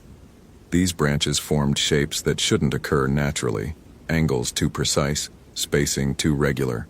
The thermal camera showed a heat signature directly above her. Sarah's breath caught. The figure was in the trees 20 feet up, clinging to a branch that shouldn't support human weight. The thermal bloom was the same as before. 98 degrees, human-shaped, impossibly positioned. Tyler? Her voice came out as a whisper. The heat signature moved, not climbing down, moving laterally, branch to branch, with a fluid grace that defied physics. No human could move like that. No human should be able to. Sarah ran. She didn't decide to run. Her body made the choice, some ancient survival circuit overriding her rational mind. She crashed through the undergrowth, branches tearing at her face, roots catching her boots. Her headlamp beam bounced wildly, showing snapshots of forest that looked increasingly alien. Trees leaning at impossible angles, rocks arranged in patterns, shadows that moved independently of her light. Behind her she heard something following, not footsteps, something else. A wet sliding sound like meat dragging across stone. And underneath it, barely audible, a sound that might have been breathing or might have been words in a language she didn't know. Sarah's GPS showed she was heading west, back toward the trail system. Her rational mind reasserted itself enough to navigate. She needed to reach the trailhead, needed to get to her truck, needed to call for backup, bring a team, approach this properly with resources and personnel, and the thermal camera, still gripped in her left hand, showed 3 heat signatures now. 1 behind her, 2 ahead, blocking her path. She skidded to a stop, breath tearing at her lungs. The figures appeared in her headlamp beam, 2 shapes that were nearly human but not quite, standing motionless in the trail ahead. They wore remnants of outdoor clothing, shreds of Gore-Tex and fleece hanging from emaciated frames. Their skin was the color of freezer-burned meat, stretched too tight over bones that seemed wrong, articulated in ways human skeletons shouldn't allow. Their eyes reflected her light like an animal's eyeshine, but the reflection was wrong. White instead of green or amber, as if something behind the eyes was glowing from within. One of them opened its mouth. The jaw distended farther than human anatomy permitted, revealing teeth that had been filed to points. When it spoke, the words came out in a voice like wind through a canyon, hollow and cold and utterly inhuman. Brennan. It knew her name. We've been hungry so long. Sarah's hand found her bear spray, but her fingers were numb with cold and fear. The canister slipped from her grip and disappeared into the undergrowth. The two figures didn't move. They just stood there, swaying slightly, as if the forest wind was blowing through them instead of around them. The thermal camera in her other hand showed all three signatures now, the two ahead and one behind, closing in. They were surrounding her. Sarah's master's degree hadn't prepared her for this. Her 11 years as a ranger hadn't prepared her for this. Nothing in her rational, scientific worldview had prepared her for the moment when reality bent enough to show what lived underneath. What are you? The words came out steady despite everything. She was proud of that steadiness, held on to it like a lifeline. The figure's head tilted, considering her question. Up close, she could see that its neck was too long, vertebrae visible through translucent skin. We were hungry, it repeated. Now we are hunger. The forest provides, and we consumed. We consumed until there was nothing left to consume but ourselves, and then we consumed that too. Now we are what remains when hunger consumes hunger. The Wendigo. The word surfaced from an anthropology course she'd taken in graduate school, Algonquian mythology. A spirit of insatiable hunger that possessed those who resorted to cannibalism, transforming them into monsters that could never be satisfied. She'd written a paper on indigenous North American folklore, analyzed it as cultural metaphor, environmental adaptation, cautionary tale about resource scarcity in harsh climates. She'd never considered it might be real. Tyler Dawson, Sarah said, still holding on to that steadiness. Where is he? The figure smiled. Its teeth were blackened stumps behind the sharpened incisors. Dawson consumed his morals first, then his compassion, then his research, his ambitions, his love for his family. He consumed every memory that made him human. Now he consumes only flesh, and even that doesn't satisfy. It gestured behind Sarah with one elongated arm. You've been speaking with him all night. Sarah turned slowly. The third heat signature stood 15 feet away, close enough now for her headlamp to illuminate properly. This one wore the ragged remains of a University of Washington sweatshirt. Its face was Tyler Dawson's face, recognizable from the missing person photos, but transformed. Cheekbones jutting like knives, eyes sunken into pits of shadow, skin pulled so tight it had split in places, showing yellow fat beneath. Tyler's mouth opened. Run! The word came out in 2 syllables, stretched and distorted. Run before I forget why I'm telling you to run. Sarah ran. She ran southwest, abandoning any pretense of navigation, crashing through forest so thick it was nearly impassable. Behind her, she heard them following, 3 sets of whatever they used instead of footsteps, moving through the darkness with horrible efficiency. They could see in the dark, she realized. They didn't need light. They were perfectly adapted to this environment, and she was prey. Her headlamp died at 2:17 a.m. The batteries shouldn't have been dead. She'd replaced them that morning, but the light flickered twice and went out, leaving her in darkness so complete she literally couldn't see her hand in front of her face. Sarah stopped, lungs burning, completely disoriented. She pulled out her phone. The screen showed no signal, no GPS lock, and the battery indicator read 0% despite being fully charged hours ago. The thermal camera still worked. Sarah held it up with shaking hands, watching the 3 heat signatures converge on her position from different directions. They were coordinating, herding her, pushing her toward something. She heard water, running water, which meant a creek, which meant she could follow it downhill, find the valley floor, locate a trail. Sarah stumbled toward the sound, using the camera's faint screen glow as her only light. Her boots found water, and she waded in, letting the current guide her. The cold was immediate and total, soaking through her waterproof hiking boots in seconds. October water in the Cascades came directly from snowmelt and glaciers. She had maybe 10 minutes before hypothermia set in. The 3 heat signatures had stopped at the creek's edge. Sarah risked a glance back with the thermal camera. They were standing there, motionless, as if the water formed some kind of barrier they couldn't or wouldn't cross. Sarah kept moving downstream, teeth chattering, body shaking. The rational part of her brain noted the symptoms. Stage 1 hypothermia. Core temperature dropping. Muscular function degrading. She needed to get out of the water, get dry, get warm. The creek widened, and Sarah stumbled out onto a gravel bar. Dawn was starting to break, just enough light to make out basic shapes. She could see the creek, the surrounding forest, the slope of the mountain above. Normal. Everything looked normal. She checked the thermal camera. No heat signatures. They were gone. Sarah made it back to her truck at 6:43 a.m. Her hands were so numb she could barely grip the key. The engine started on the third try, and she cranked the heat to maximum, sitting in the cab, while her body slowly remembered how to feel warm. Her satellite phone sat on the passenger seat, still broken. Her regular phone showed 3 bars of signal now that she was at the trailhead. She called dispatch, told them she'd found evidence of Tyler Dawson's campsite, but no sign of Tyler himself, provided coordinates, requested additional search teams, spoke calmly, professionally, giving facts without interpretation. She didn't mention the thermal signatures, didn't mention the figures in the forest, didn't mention Tyler's transformed face or the impossible movements or the smell of decay that still clung to her clothing despite the freezing creek water. What could she say? That she'd encountered something that shouldn't exist? That the missing person had been transformed into some kind of monster from indigenous folklore? That there were at least 3 of these things in the North Cascades backcountry? She'd sound insane. More importantly, she'd sound unscientific, irrational, unreliable. Everything Sarah had built her career on, methodical observation, empirical evidence, data-driven conclusions, would be undermined by one report about impossible creatures in the forest.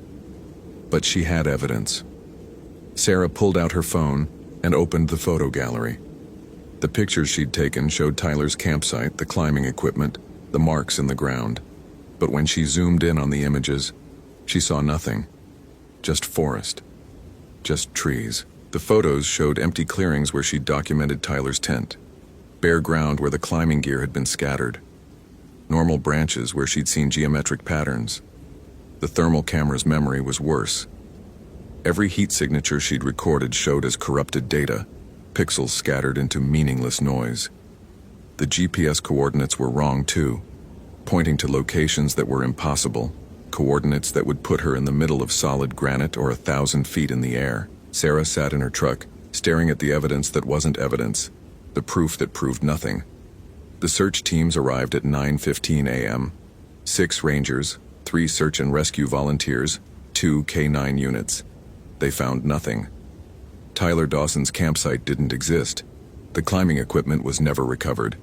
The marks in the forest floor had vanished. When they reached the coordinates Sarah had provided, they found only undisturbed wilderness. Maybe you were more exhausted than you realized, the incident commander suggested gently. Night hiking at altitude, high stress, you'd been out there for 15 hours. It's easy to get disoriented.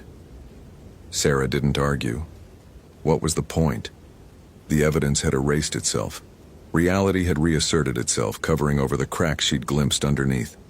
She went home, took a shower hot enough to hurt, made coffee, sat at her kitchen table and stared at the wall. Everything was normal. Her apartment was normal. The sunrise through her window was normal. The sounds of traffic outside were normal. Except Sarah couldn't stop seeing those 3 figures standing in the darkness. Couldn't stop hearing that hollow voice saying, "Hunger, consuming hunger." Couldn't stop remembering Tyler Dawson's face. Still recognizable. Still human enough to tell her to run. She opened her laptop and started researching. Not as a ranger. As someone who'd seen something impossible and needed to understand it. The Wendigo appeared throughout Algonquian cultures, Ojibwe, Cree, Innu, Naskapi. A spirit of greed and hunger that possessed humans, transforming them into cannibalistic monsters. Some versions described them as giants made of ice, others as emaciated figures with hearts of frozen blood. All the accounts agreed on one detail. Once transformed, A Wendigo could never be satisfied. Its hunger only grew. Sarah found academic papers analyzing Wendigo psychosis, a culture-bound syndrome where individuals became convinced they would transform into the creature. She found anthropological studies examining the Wendigo as metaphor for colonialism's insatiable consumption. She found modern cryptozoology sites mixing legitimate folklore with sensationalized nonsense. But she also found patterns, reports of disappearances in northern forests, unexplained cases where experienced outdoorsmen vanished without trace, cold cases where search teams found campsites abandoned mid-meal, supplies intact, no sign of struggle. The incidents clustered in remote wilderness areas across the northern United States and Canada, concentrated in regions where Algonquian peoples had lived for millennia. The data suggested something, not proof. Sarah was too rigorous a scientist to call this proof, but a pattern suggesting that maybe folklore preserved truths that modernity preferred to deny. She compiled the information into a private document, organizing it with the same methodical precision she applied to her ranger reports: incident locations, dates, victim profiles, environmental conditions. She didn't know what she'd do with the data, but collecting it felt like maintaining sanity. This was what Sarah did. She observed, documented, analyzed, even when the subject was impossible. 3 weeks later, another hiker went missing in North Cascades. This time it was a solo backpacker named Jennifer Nakamura, last seen on the Thunder Creek Trail. Sarah was assigned to the search team. She found Jennifer's thermal signature on the third day, standing motionless at 6,200 feet elevation, radiating 98 degrees in freezing weather. When Sarah called out, the figure turned and looked at her with eyes that reflected light like mirrors. "Brennan." The voice was Jennifer's, but hollowed out, echoing from some internal cavity that shouldn't exist. "We're so hungry. Won't you join us?" Sarah didn't run this time. She stood there in the darkness and understood with perfect clarity what was happening. The Wendigo wasn't just a spirit or a monster or a metaphor. It was a condition, a transformation, something that could spread, could convert, could multiply through the vast wilderness until there were dozens of them. Hundreds, moving through the forests and waiting for the next solo hiker, the next unprepared camper, the next person who wandered too far from safety. Tyler Dawson hadn't been the first. Jennifer Nakamura wouldn't be the last. "No," Sarah said clearly. "I won't." She turned and walked away. Behind her, she heard Jennifer, who wasn't Jennifer anymore, calling her name, voice rising to a shriek that sounded like wind through empty bones. Sarah didn't look back. She hiked out, reported finding no trace of the missing person, filed her paperwork with appropriate professional detachment. She put in her transfer request the next day. There were ranger positions in the desert Southwest, in grasslands, in tropical preserves where the trees didn't grow thick enough to hide things that shouldn't exist. She couldn't fight what was happening in these forests. She couldn't stop it. She couldn't even prove it existed. But she could refuse to feed it. She could warn people subtly through updated backcountry safety briefings and carefully worded danger advisories. She could advocate for buddy systems, for required check-ins, for anything that kept hikers from being alone in the deep wilderness where hunger waited with infinite patience. Sarah's transfer was approved in December. She left the North Cascades on a clear winter morning, drove south toward a position in Olympic National Park. Coastal forests, different ecology, different folklore, maybe different monsters, or maybe none at all. As she crossed the park boundary for the last time, her rearview mirror showed something standing at the edge of the road. Human-shaped but wrong, watching her leave with eyes that caught the morning light and reflected it back as pure white. Sarah kept driving. She didn't stop. She didn't look back. She drove until the mountains were behind her and the forest was someone else's responsibility. And the memory of that hollow voice saying, "Hunger consuming hunger," was something she could almost convince herself had been exhaustion, altitude, stress. Almost. At night, when she closed her eyes, Sarah still saw thermal signatures moving through the darkness, still heard Tyler Dawson telling her to run, still felt the weight of knowing that some things were real despite being impossible, and that sometimes the most rational choice was to flee from truth rather than confront it. She never went back to the North Cascades, never followed up on the Tyler Dawson case, never investigated the 3 additional disappearances that occurred in that region over the following year. She filed her reports, did her job, helped tourists and educated visitors, and maintained trails. But Sarah Brennan stopped hiking alone, stopped going into the deep wilderness, stopped trusting the darkness, because she'd learned that hunger could consume everything: compassion, morality, humanity itself, until nothing remained but the endless need to feed. And she'd learned that once you saw what lived in the spaces between trees, it never stopped seeing you back. Hope you felt genuine terror.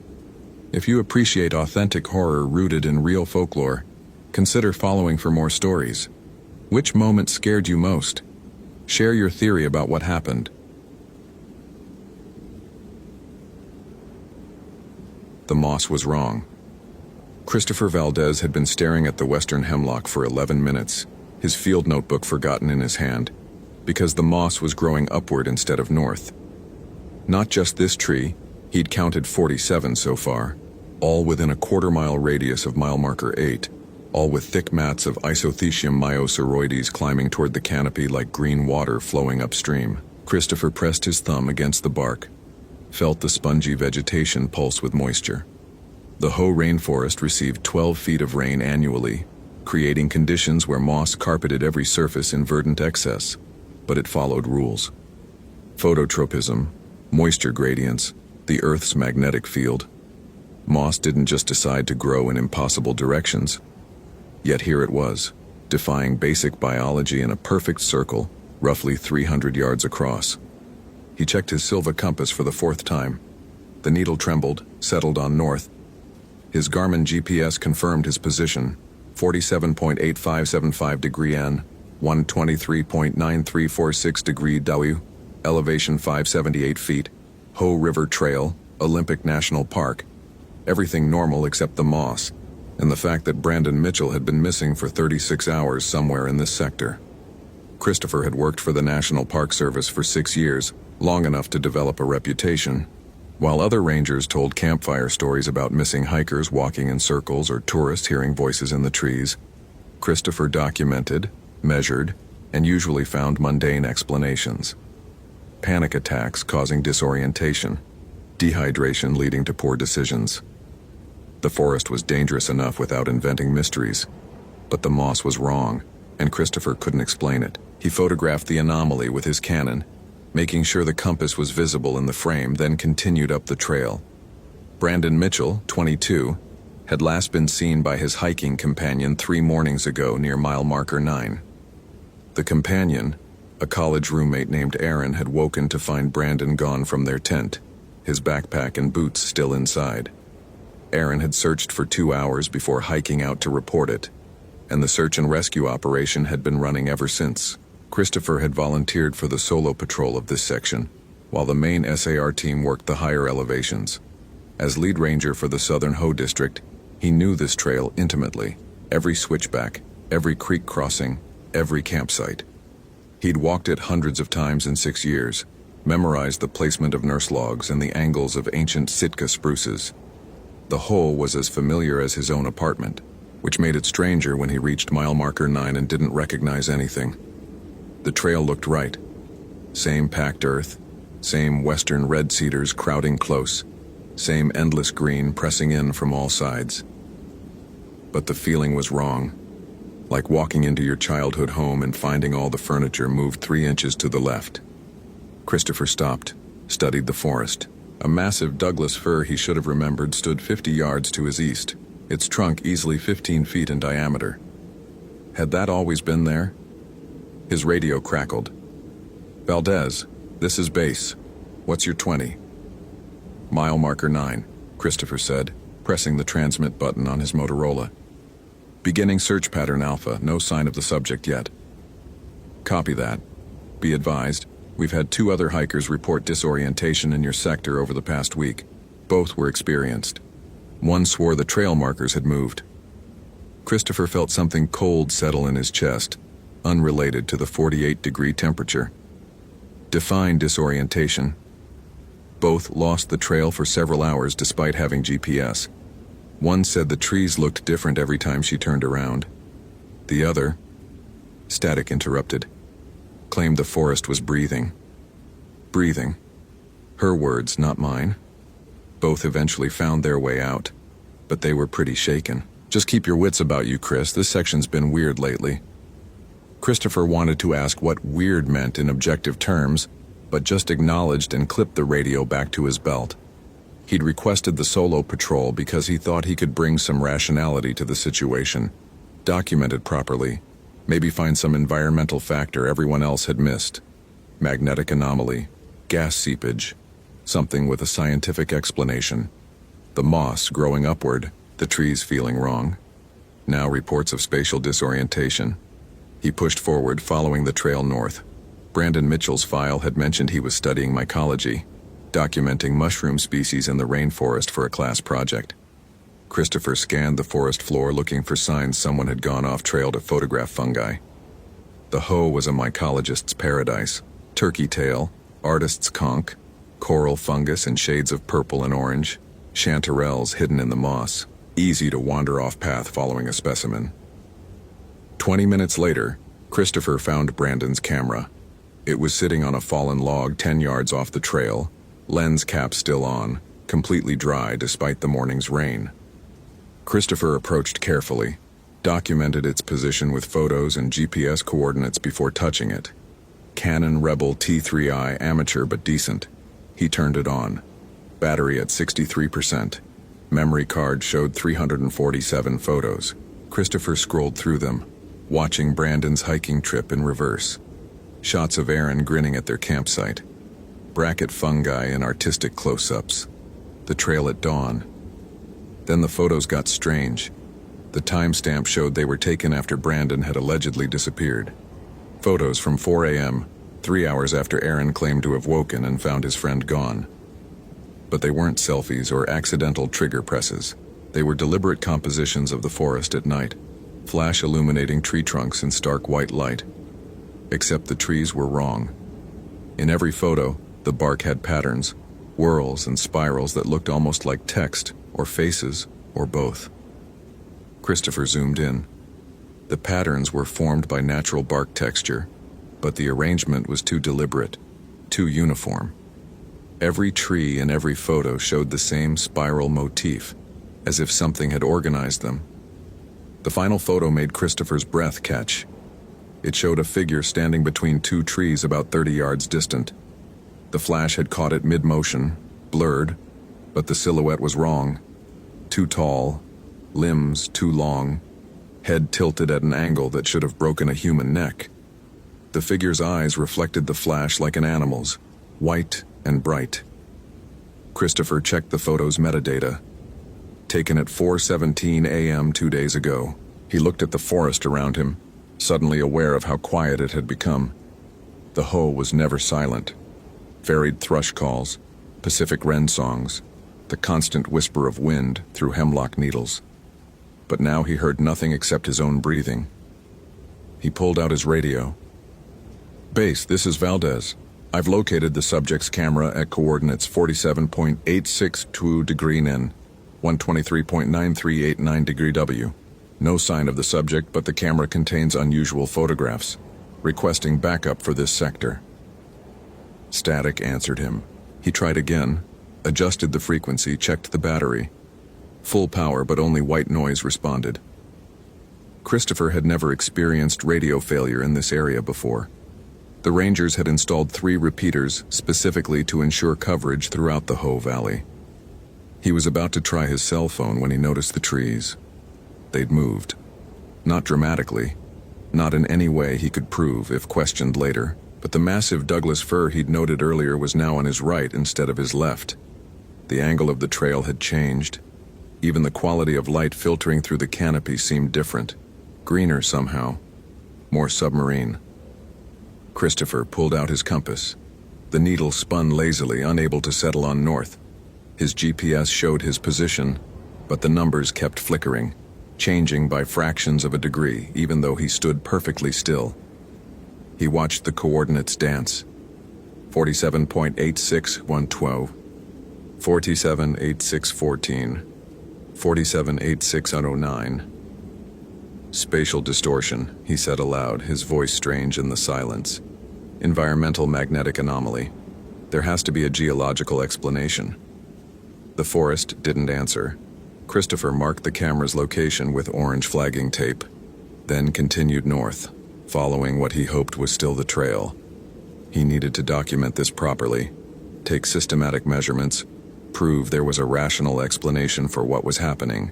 Brandon Mitchell was somewhere in this forest, probably experiencing the same disorientation, and Christopher needed to find him before panic led to worse decisions.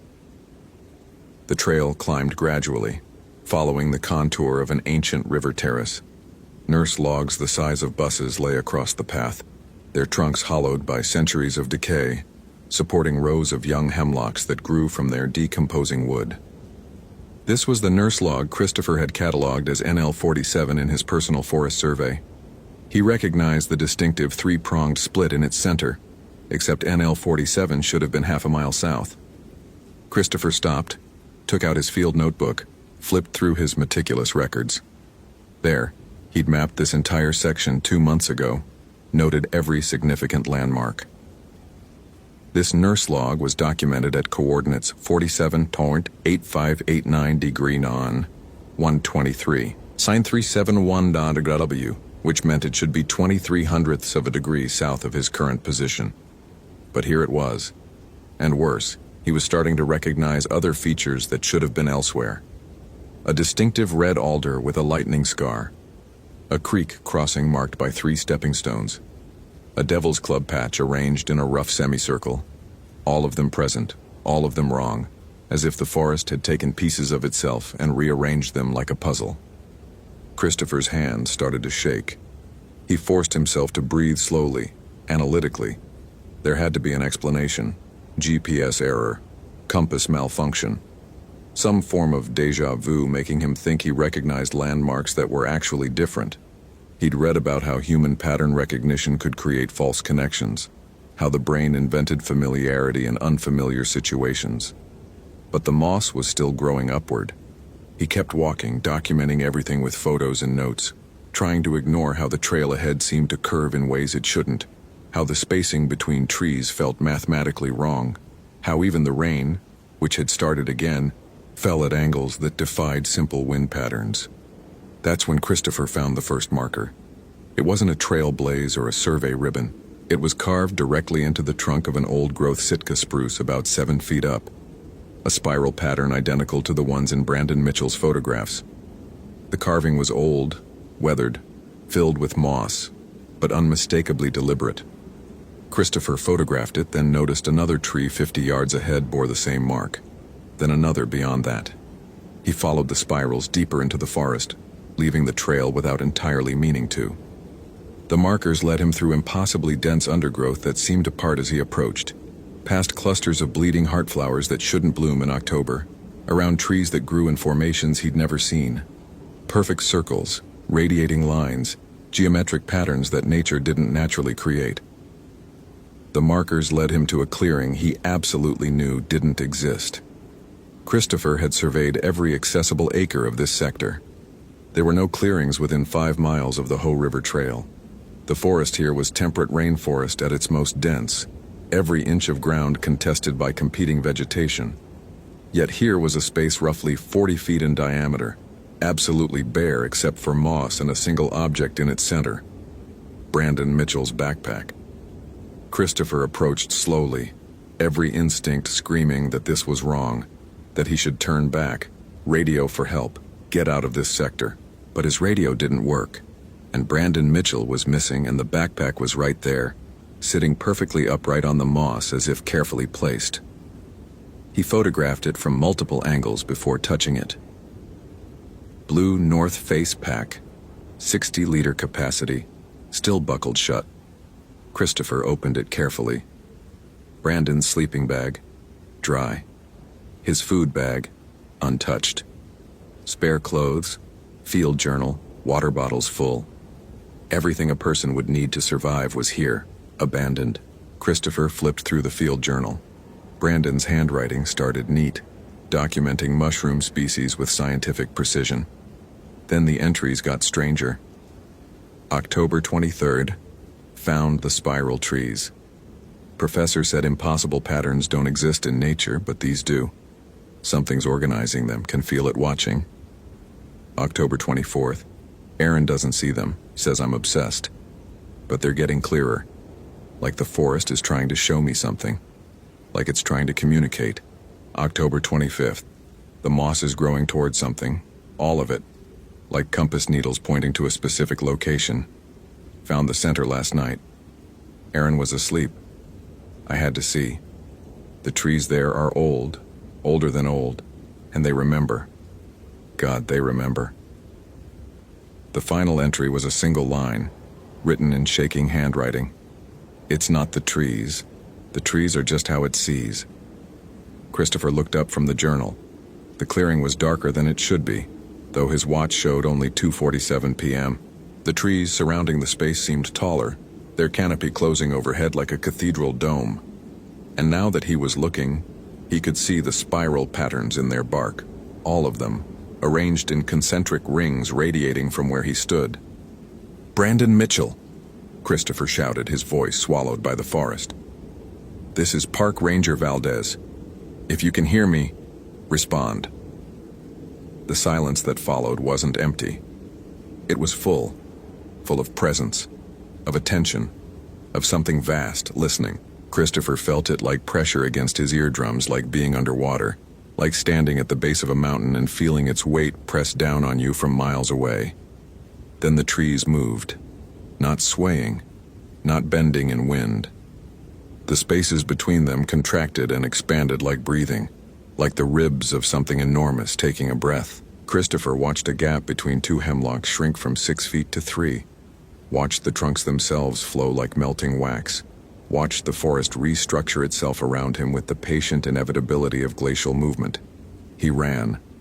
Christopher crashed through the forest, abandoned protocol and rational thought, just ran. But the forest kept changing. He'd sprint toward what looked like an opening only to find it sealed by trees that hadn't been there seconds before. He'd navigate around a massive trunk and find himself back in the clearing with Brandon's backpack, as if the forest had looped him back to start. After the third loop, Christopher stopped running. His heart hammered against his ribs. His breath came in gasps, but he forced himself to stand still and think. This wasn't random. The forest was directing him, guiding him, hurting him. Whatever intelligence inhabited this place wanted him in this clearing, and it had the patience and power to ensure he stayed. Christopher pulled out Brandon's journal again, reread the entries with shaking hands. The trees are just how it sees. He looked at the spirals carved into bark, at the geometric patterns formed by their placement, at the way the clearing's shape itself suggested purpose and design. Leashy. The word came to him from a college anthropology course he'd barely remembered taking. Slavic folklore, spirits of the forest that protected their domains, that could reshape the woods at will, that punished those who showed disrespect or invaded too deeply into their territory. But that was mythology, old wives' tales from Eastern Europe. This was Olympic National Park, Washington State, 2011. There was no rational reason for Slavic forest spirits to manifest in the Pacific Northwest, unless the concept was universal. Unless what the Slavs had called Leshy was simply one name for something older, something that existed in all forests, that predated human categorization. A consciousness woven into the ecosystem itself, expressed through the patterns of growth, the arrangement of trees, the very structure of the woodland. Christopher thought about all the missing persons cases in national parks, the clusters of disappearances in specific areas, the reports of experienced hikers becoming impossibly lost. He'd always attributed it to human error, to panic and poor decision-making in wilderness environments. But what if some of those disappearances were deliberate? What if certain sections of forest simply didn't want people there? The light was fading now, though his watch showed only 3:15 p.m. Shadows stretched across the clearing, and Christopher realized they weren't shadows at all, but something more solid, more present. Dark forms moved between the trees, too fluid to be human, too purposeful to be animals. He counted 5, then 7, then lost count as they multiplied, surrounding the clearing in a ring of living darkness. One of them stepped forward. It was roughly man-shaped, but the proportions were wrong in ways that hurt to observe. Too tall, joints bending at too many angles, head elongating into something between human and tree. When it moved, leaves rustled where there were no leaves. When it breathed, the temperature dropped 5 degrees. Christopher's analytical mind tried to catalog it, find explanations. Pareidolia, the brain creating patterns from random stimuli. Hypoxia from hyperventilation, some kind of hallucinogenic spore released by the fungi Brandon had been documenting. But his hands were numb with cold. His breath fogged in the suddenly frigid air, and the thing standing 15 feet away was absolutely, undeniably real. It raised one impossibly long arm and pointed past Christopher. He turned. Behind him, another section of the clearing had opened, revealing a path through the trees he hadn't seen before. And standing at its entrance, barely visible in the gloom, was Brandon Mitchell. Brandon! Christopher took 3 steps forward before his rational mind caught up and made him stop. Brandon stood motionless, wearing the same clothes from his missing persons photo. Green flannel, jeans, hiking boots. But something was wrong with how he stood. Too still, too perfect, like a photograph instead of a person. Brandon, it's Ranger Valdez. Are you okay? Can you move? Brandon didn't respond, didn't even blink. The forest behind him was impossibly dark, and Christopher realized he couldn't see more than 10 feet down the path. It was like looking into a tunnel or a throat. The entity behind Christopher made a sound. Not speech exactly, but something that resonated in his bones, that carried meaning without language. Go. Follow. Enter. Christopher understood then. This was a choice, or the illusion of one.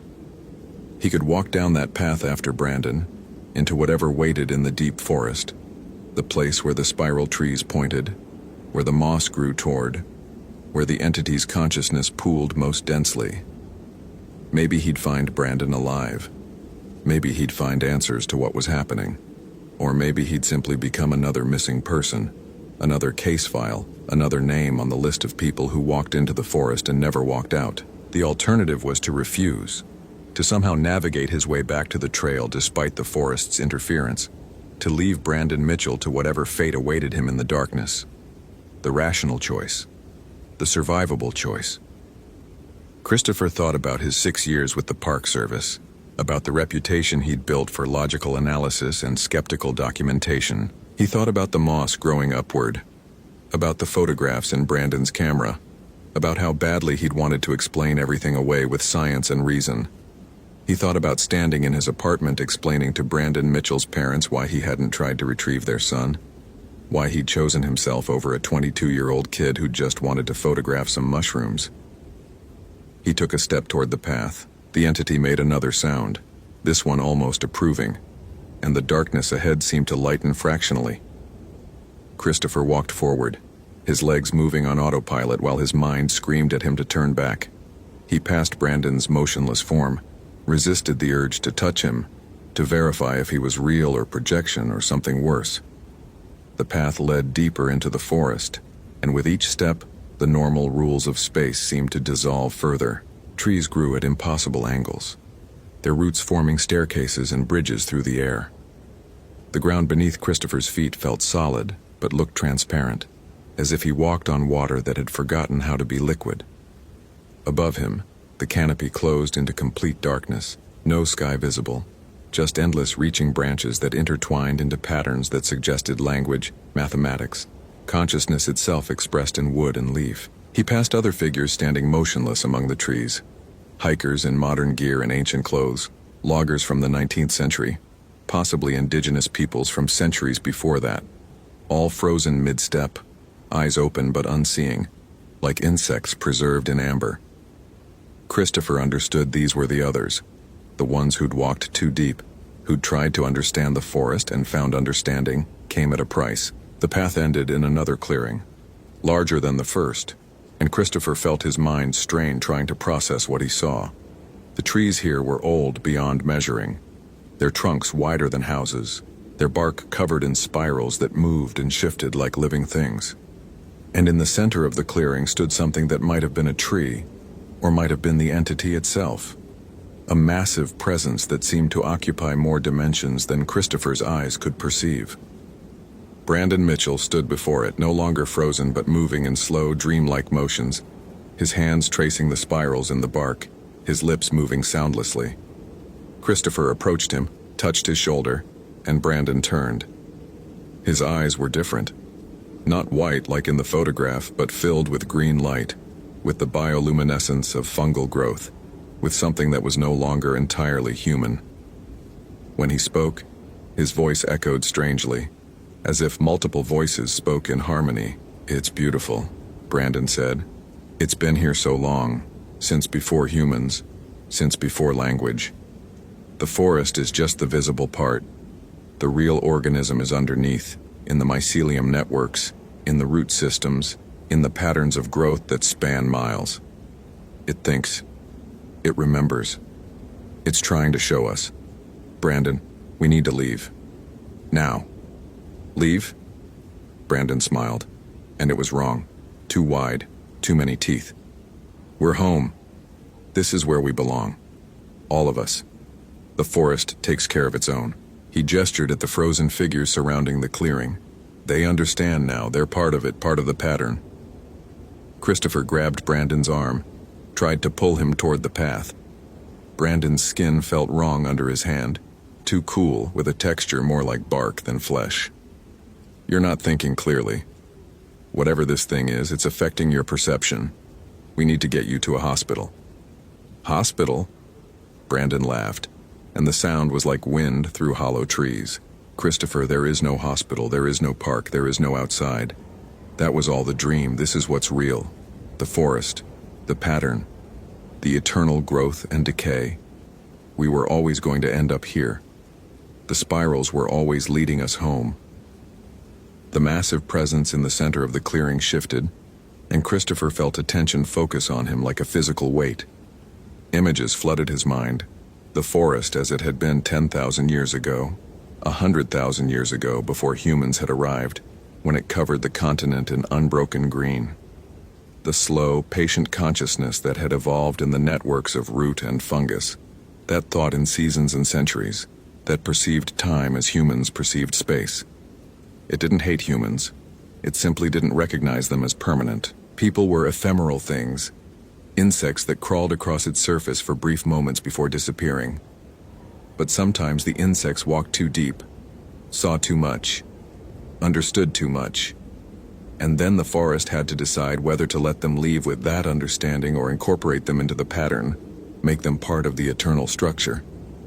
Christopher understood he was being offered the same choice Brandon had accepted: become part of the forest, merge consciousness with the vast intelligence that inhabited the root networks and mycelia, exist forever in the pattern of spirals and geometric growth.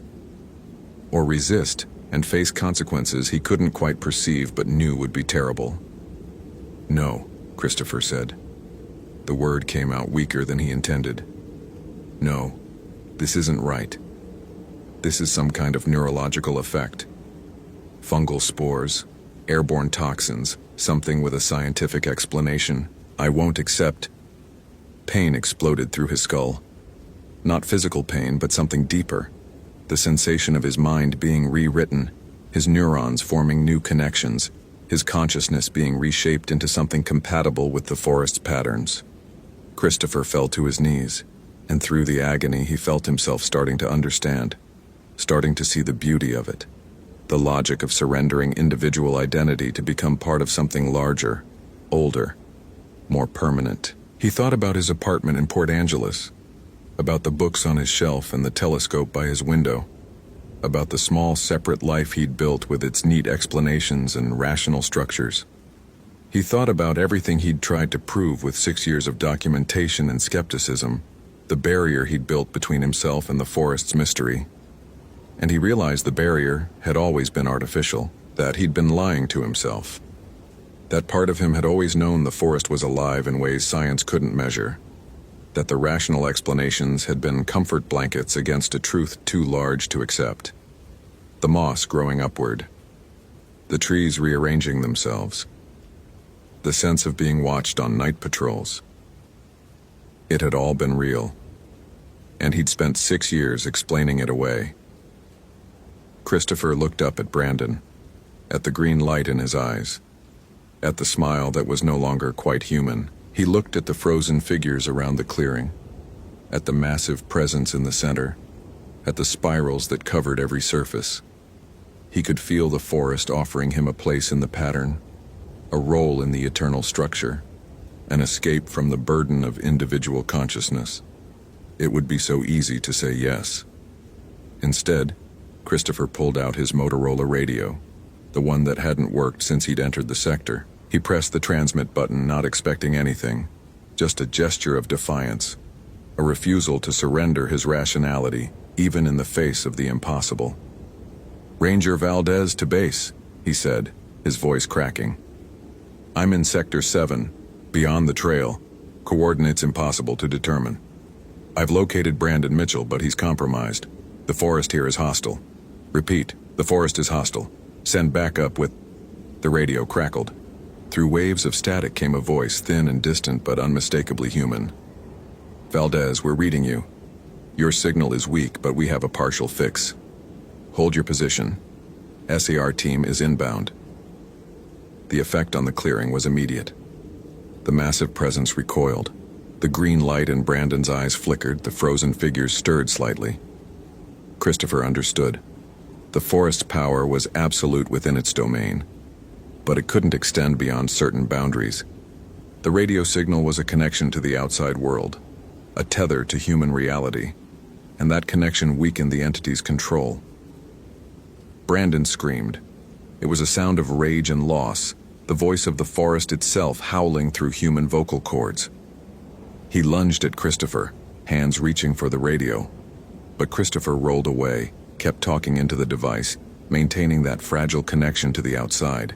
"I'm approximately 1 mile north-northwest of mile marker 9, off-trail in an uncharted clearing. Multiple people here, some for years based on their clothing. This area needs to be marked off-limits.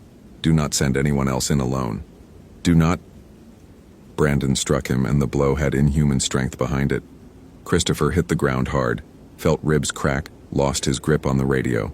It skittered across the moss, and Christopher crawled after it desperately while Brandon stood over him, no longer quite human, becoming something else, something that belonged to the forest completely. "You can't leave," Brandon said, but his voice was wrong, layered with sounds no human throat could make. "You've seen too much. You understand too much. You're part of the pattern now, whether you accept it or not." Christopher's fingers closed on the radio. He pressed transmit. "GPS coordinates from my last known position, 47.86 degree in, 123.93 degree W. Search north of there. Look for spiral patterns carved in trees. Follow them, but don't go too deep. Don't..." The massive presence in the clearing moved. It wasn't dramatic or violent. It simply reached out with what might have been a branch or a limb or consciousness itself, and touched Christopher's mind. Everything went white. When Christopher came back to himself, he was lying on the Hoh River Trail at mile marker 8. Autumn sunlight filtered through the canopy. His Motorola radio was still in his hand, silent now. His watch showed 4:47 p.m. His GPS confirmed his position at standard coordinates with no flickering or anomalies. The moss grew north, as it should. Christopher stood slowly, inventory of injuries, cracked ribs, multiple bruises, hands torn up from crawling through underbrush. His uniform was covered in dirt and moss, his equipment scattered around him. It looked like he'd been through a physical ordeal, like he'd fallen or been in some kind of struggle. But his field notebook was gone. Brandon Mitchell's camera was gone. The photographs, the evidence, everything that could prove what he'd experienced in the clearing, all missing. Christopher tried his radio. "Valdez to base. Come in, base." "Base here." "Valdez, where the hell have you been? We lost your signal 3 hours ago." "I found Brandon Mitchell. He's..." He's not retrievable. Sector 7 needs to be closed. Mark it off limits immediately. Slow down, Chris. You found Mitchell? What do you mean, not retrievable? Christopher looked north toward where the clearing should be, though his GPS showed only unbroken forest. How could he explain? What could he say that wouldn't sound like hallucination or breakdown? The ranger who insisted on rational explanations, claiming the forest was alive and taking people. I mean, he's dead, Christopher heard himself say. The lie came automatically, protective. I found signs of a fall possibly several days ago. The terrain in that area is unstable. We'll need a recovery team, but only in daylight, and only with multiple rangers. No one goes in alone. He was lying. Brandon Mitchell wasn't dead. He was something worse. Alive, but no longer human. Part of the forest's pattern. Existing in that space between life and incorporation. But Christopher couldn't say that. Couldn't admit that he'd walked away. That he'd chosen himself over retrieving Brandon. That he'd felt the forest's consciousness and run from it. Copy that. Return to base for debriefing. SAR team will go in at first light with full support. Christopher started walking south back toward the ranger station, each step taking him further from that clearing and whatever intelligence inhabited it. He tried to tell himself it had been real, that the broken ribs and torn hands were proof, that the gaps in his memory and equipment were evidence. But already it felt dreamlike, unreal, impossible to reconcile with the rational world he'd built his identity around. They never found Brandon Mitchell's body. The recovery team went into Sector 7 at dawn, followed Christopher's directions to the area north of mile marker 9, and found nothing. No clearing, no frozen figures, no spiral patterns beyond ordinary bark texture. Christopher went with them, insisted on going despite his injuries, and couldn't locate the place where he'd spent 3 hours the previous day. The official report listed Brandon Mitchell as missing, presumed dead from exposure or accident in the Olympic wilderness. Case closed. Christopher was commended for his search efforts and given 2 weeks administrative leave to recover from his injuries. During those 2 weeks, Christopher tried to return to his apartment in Port Angeles, to his books and telescope and rational life. But he'd lie awake at night, feeling the phantom pressure of the forest's consciousness against his mind, remembering the choice he'd made to save himself instead of Brandon Mitchell. He'd stare at the ceiling and wonder if the entity was patient enough to wait, if someday he'd walk into the forest for a routine patrol and find the trees had rearranged themselves again, find the spirals carved in bark leading him back to that clearing. He requested a transfer to a different district. Request denied. The Southern Ho was his responsibility, his sector, and there was a shortage of experienced rangers. He was needed here. On his first patrol back, Christopher noticed something that made his hands shake. The moss at mile marker 8 was growing upward again. Just a few patches, easy to miss if you weren't looking, but unmistakably wrong. The forest was still there, still conscious, still waiting. And Christopher understood he would spend the rest of his career, possibly the rest of his life, walking these trails, maintaining the pretense of normalcy, keeping other rangers away from Sector 7, living with the knowledge that something vast and ancient inhabited these woods, and occasionally it took people who walked too deep or understood too much. He thought about Brandon Mitchell's journal, about the final entry. It's not the trees. The trees are just how it sees. Christopher had understood what that meant in the clearing. But now the understanding was fading, protected by his mind's defense mechanisms, rationalized away by the need to function in normal reality. But sometimes, on night patrols when the forest grew quiet and the darkness pressed close, Christopher would feel that presence again. Vast and patient and utterly inhuman, waiting for him to understand fully, to accept what he'd seen, to stop fighting against the truth that some mysteries had no rational explanation. The moss kept growing upward at mile marker 8. Every week Christopher would see it, documented in reports that went nowhere. Mark it as an anomaly no one else seemed concerned about. He'd look at those reversed patterns and know they were a message, a reminder, a promise from something that had existed in these forests for millennia before humans arrived with their science and skepticism. He never told anyone the full truth about what happened in Sector 7. How could he? He barely believed it himself most days. and the parts he did believe felt more like nightmare than memory. But the cracked ribs healed wrong, leaving a permanent ache when it rained. His hands bore scars from crawling through the undergrowth. And sometimes when he closed his eyes, he could still see that clearing, still see Brandon Mitchell's green-lit eyes, still feel the vast intelligence of the forest pressing against his mind like water against a dam. Christopher Valdez stayed with the National Park Service for another 3 years after Brandon Mitchell's disappearance. He continued his documentation, his measurements, his skeptical analysis of reported phenomena. But he marked Sector 7 as hazardous terrain on all official maps, kept hikers away from that area, and never went north of mile marker 9 alone again. The forest had offered him a choice, and he'd made it. Now he lived with the consequences. The knowledge that some doors once opened could never be fully closed. That some places in the wilderness were wild in ways science couldn't measure. That the line between the real and the impossible was thinner than he'd spent 6 years trying to prove. On foggy mornings, when the Hoh rainforest was most beautiful and most alien, Christopher would stand at the trailhead and wonder if Brandon Mitchell was still alive in that other place. If consciousness could really merge with forests and fungal networks.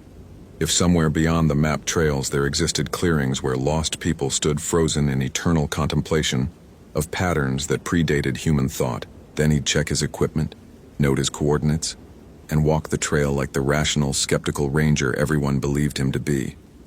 And the forest would watch him with its 1,000 eyes, patient and eternal, waiting for the next person who walked too deep, who understood too much, who followed the spirals to their source. The moss kept growing upward. The trees stood in patterns no one else seemed to notice. And Christopher Valdez carried the weight of what he'd seen, what he'd chosen, what he'd left behind in Sector 7 of the Hoh rainforest on that October day, when he'd learned that being right about mysteries sometimes meant discovering some mysteries were never meant to be solved. Hope you felt genuine terror. If you appreciate authentic horror rooted in real folklore, consider following for more stories. Which moment scared you most? Share your theory about what happened.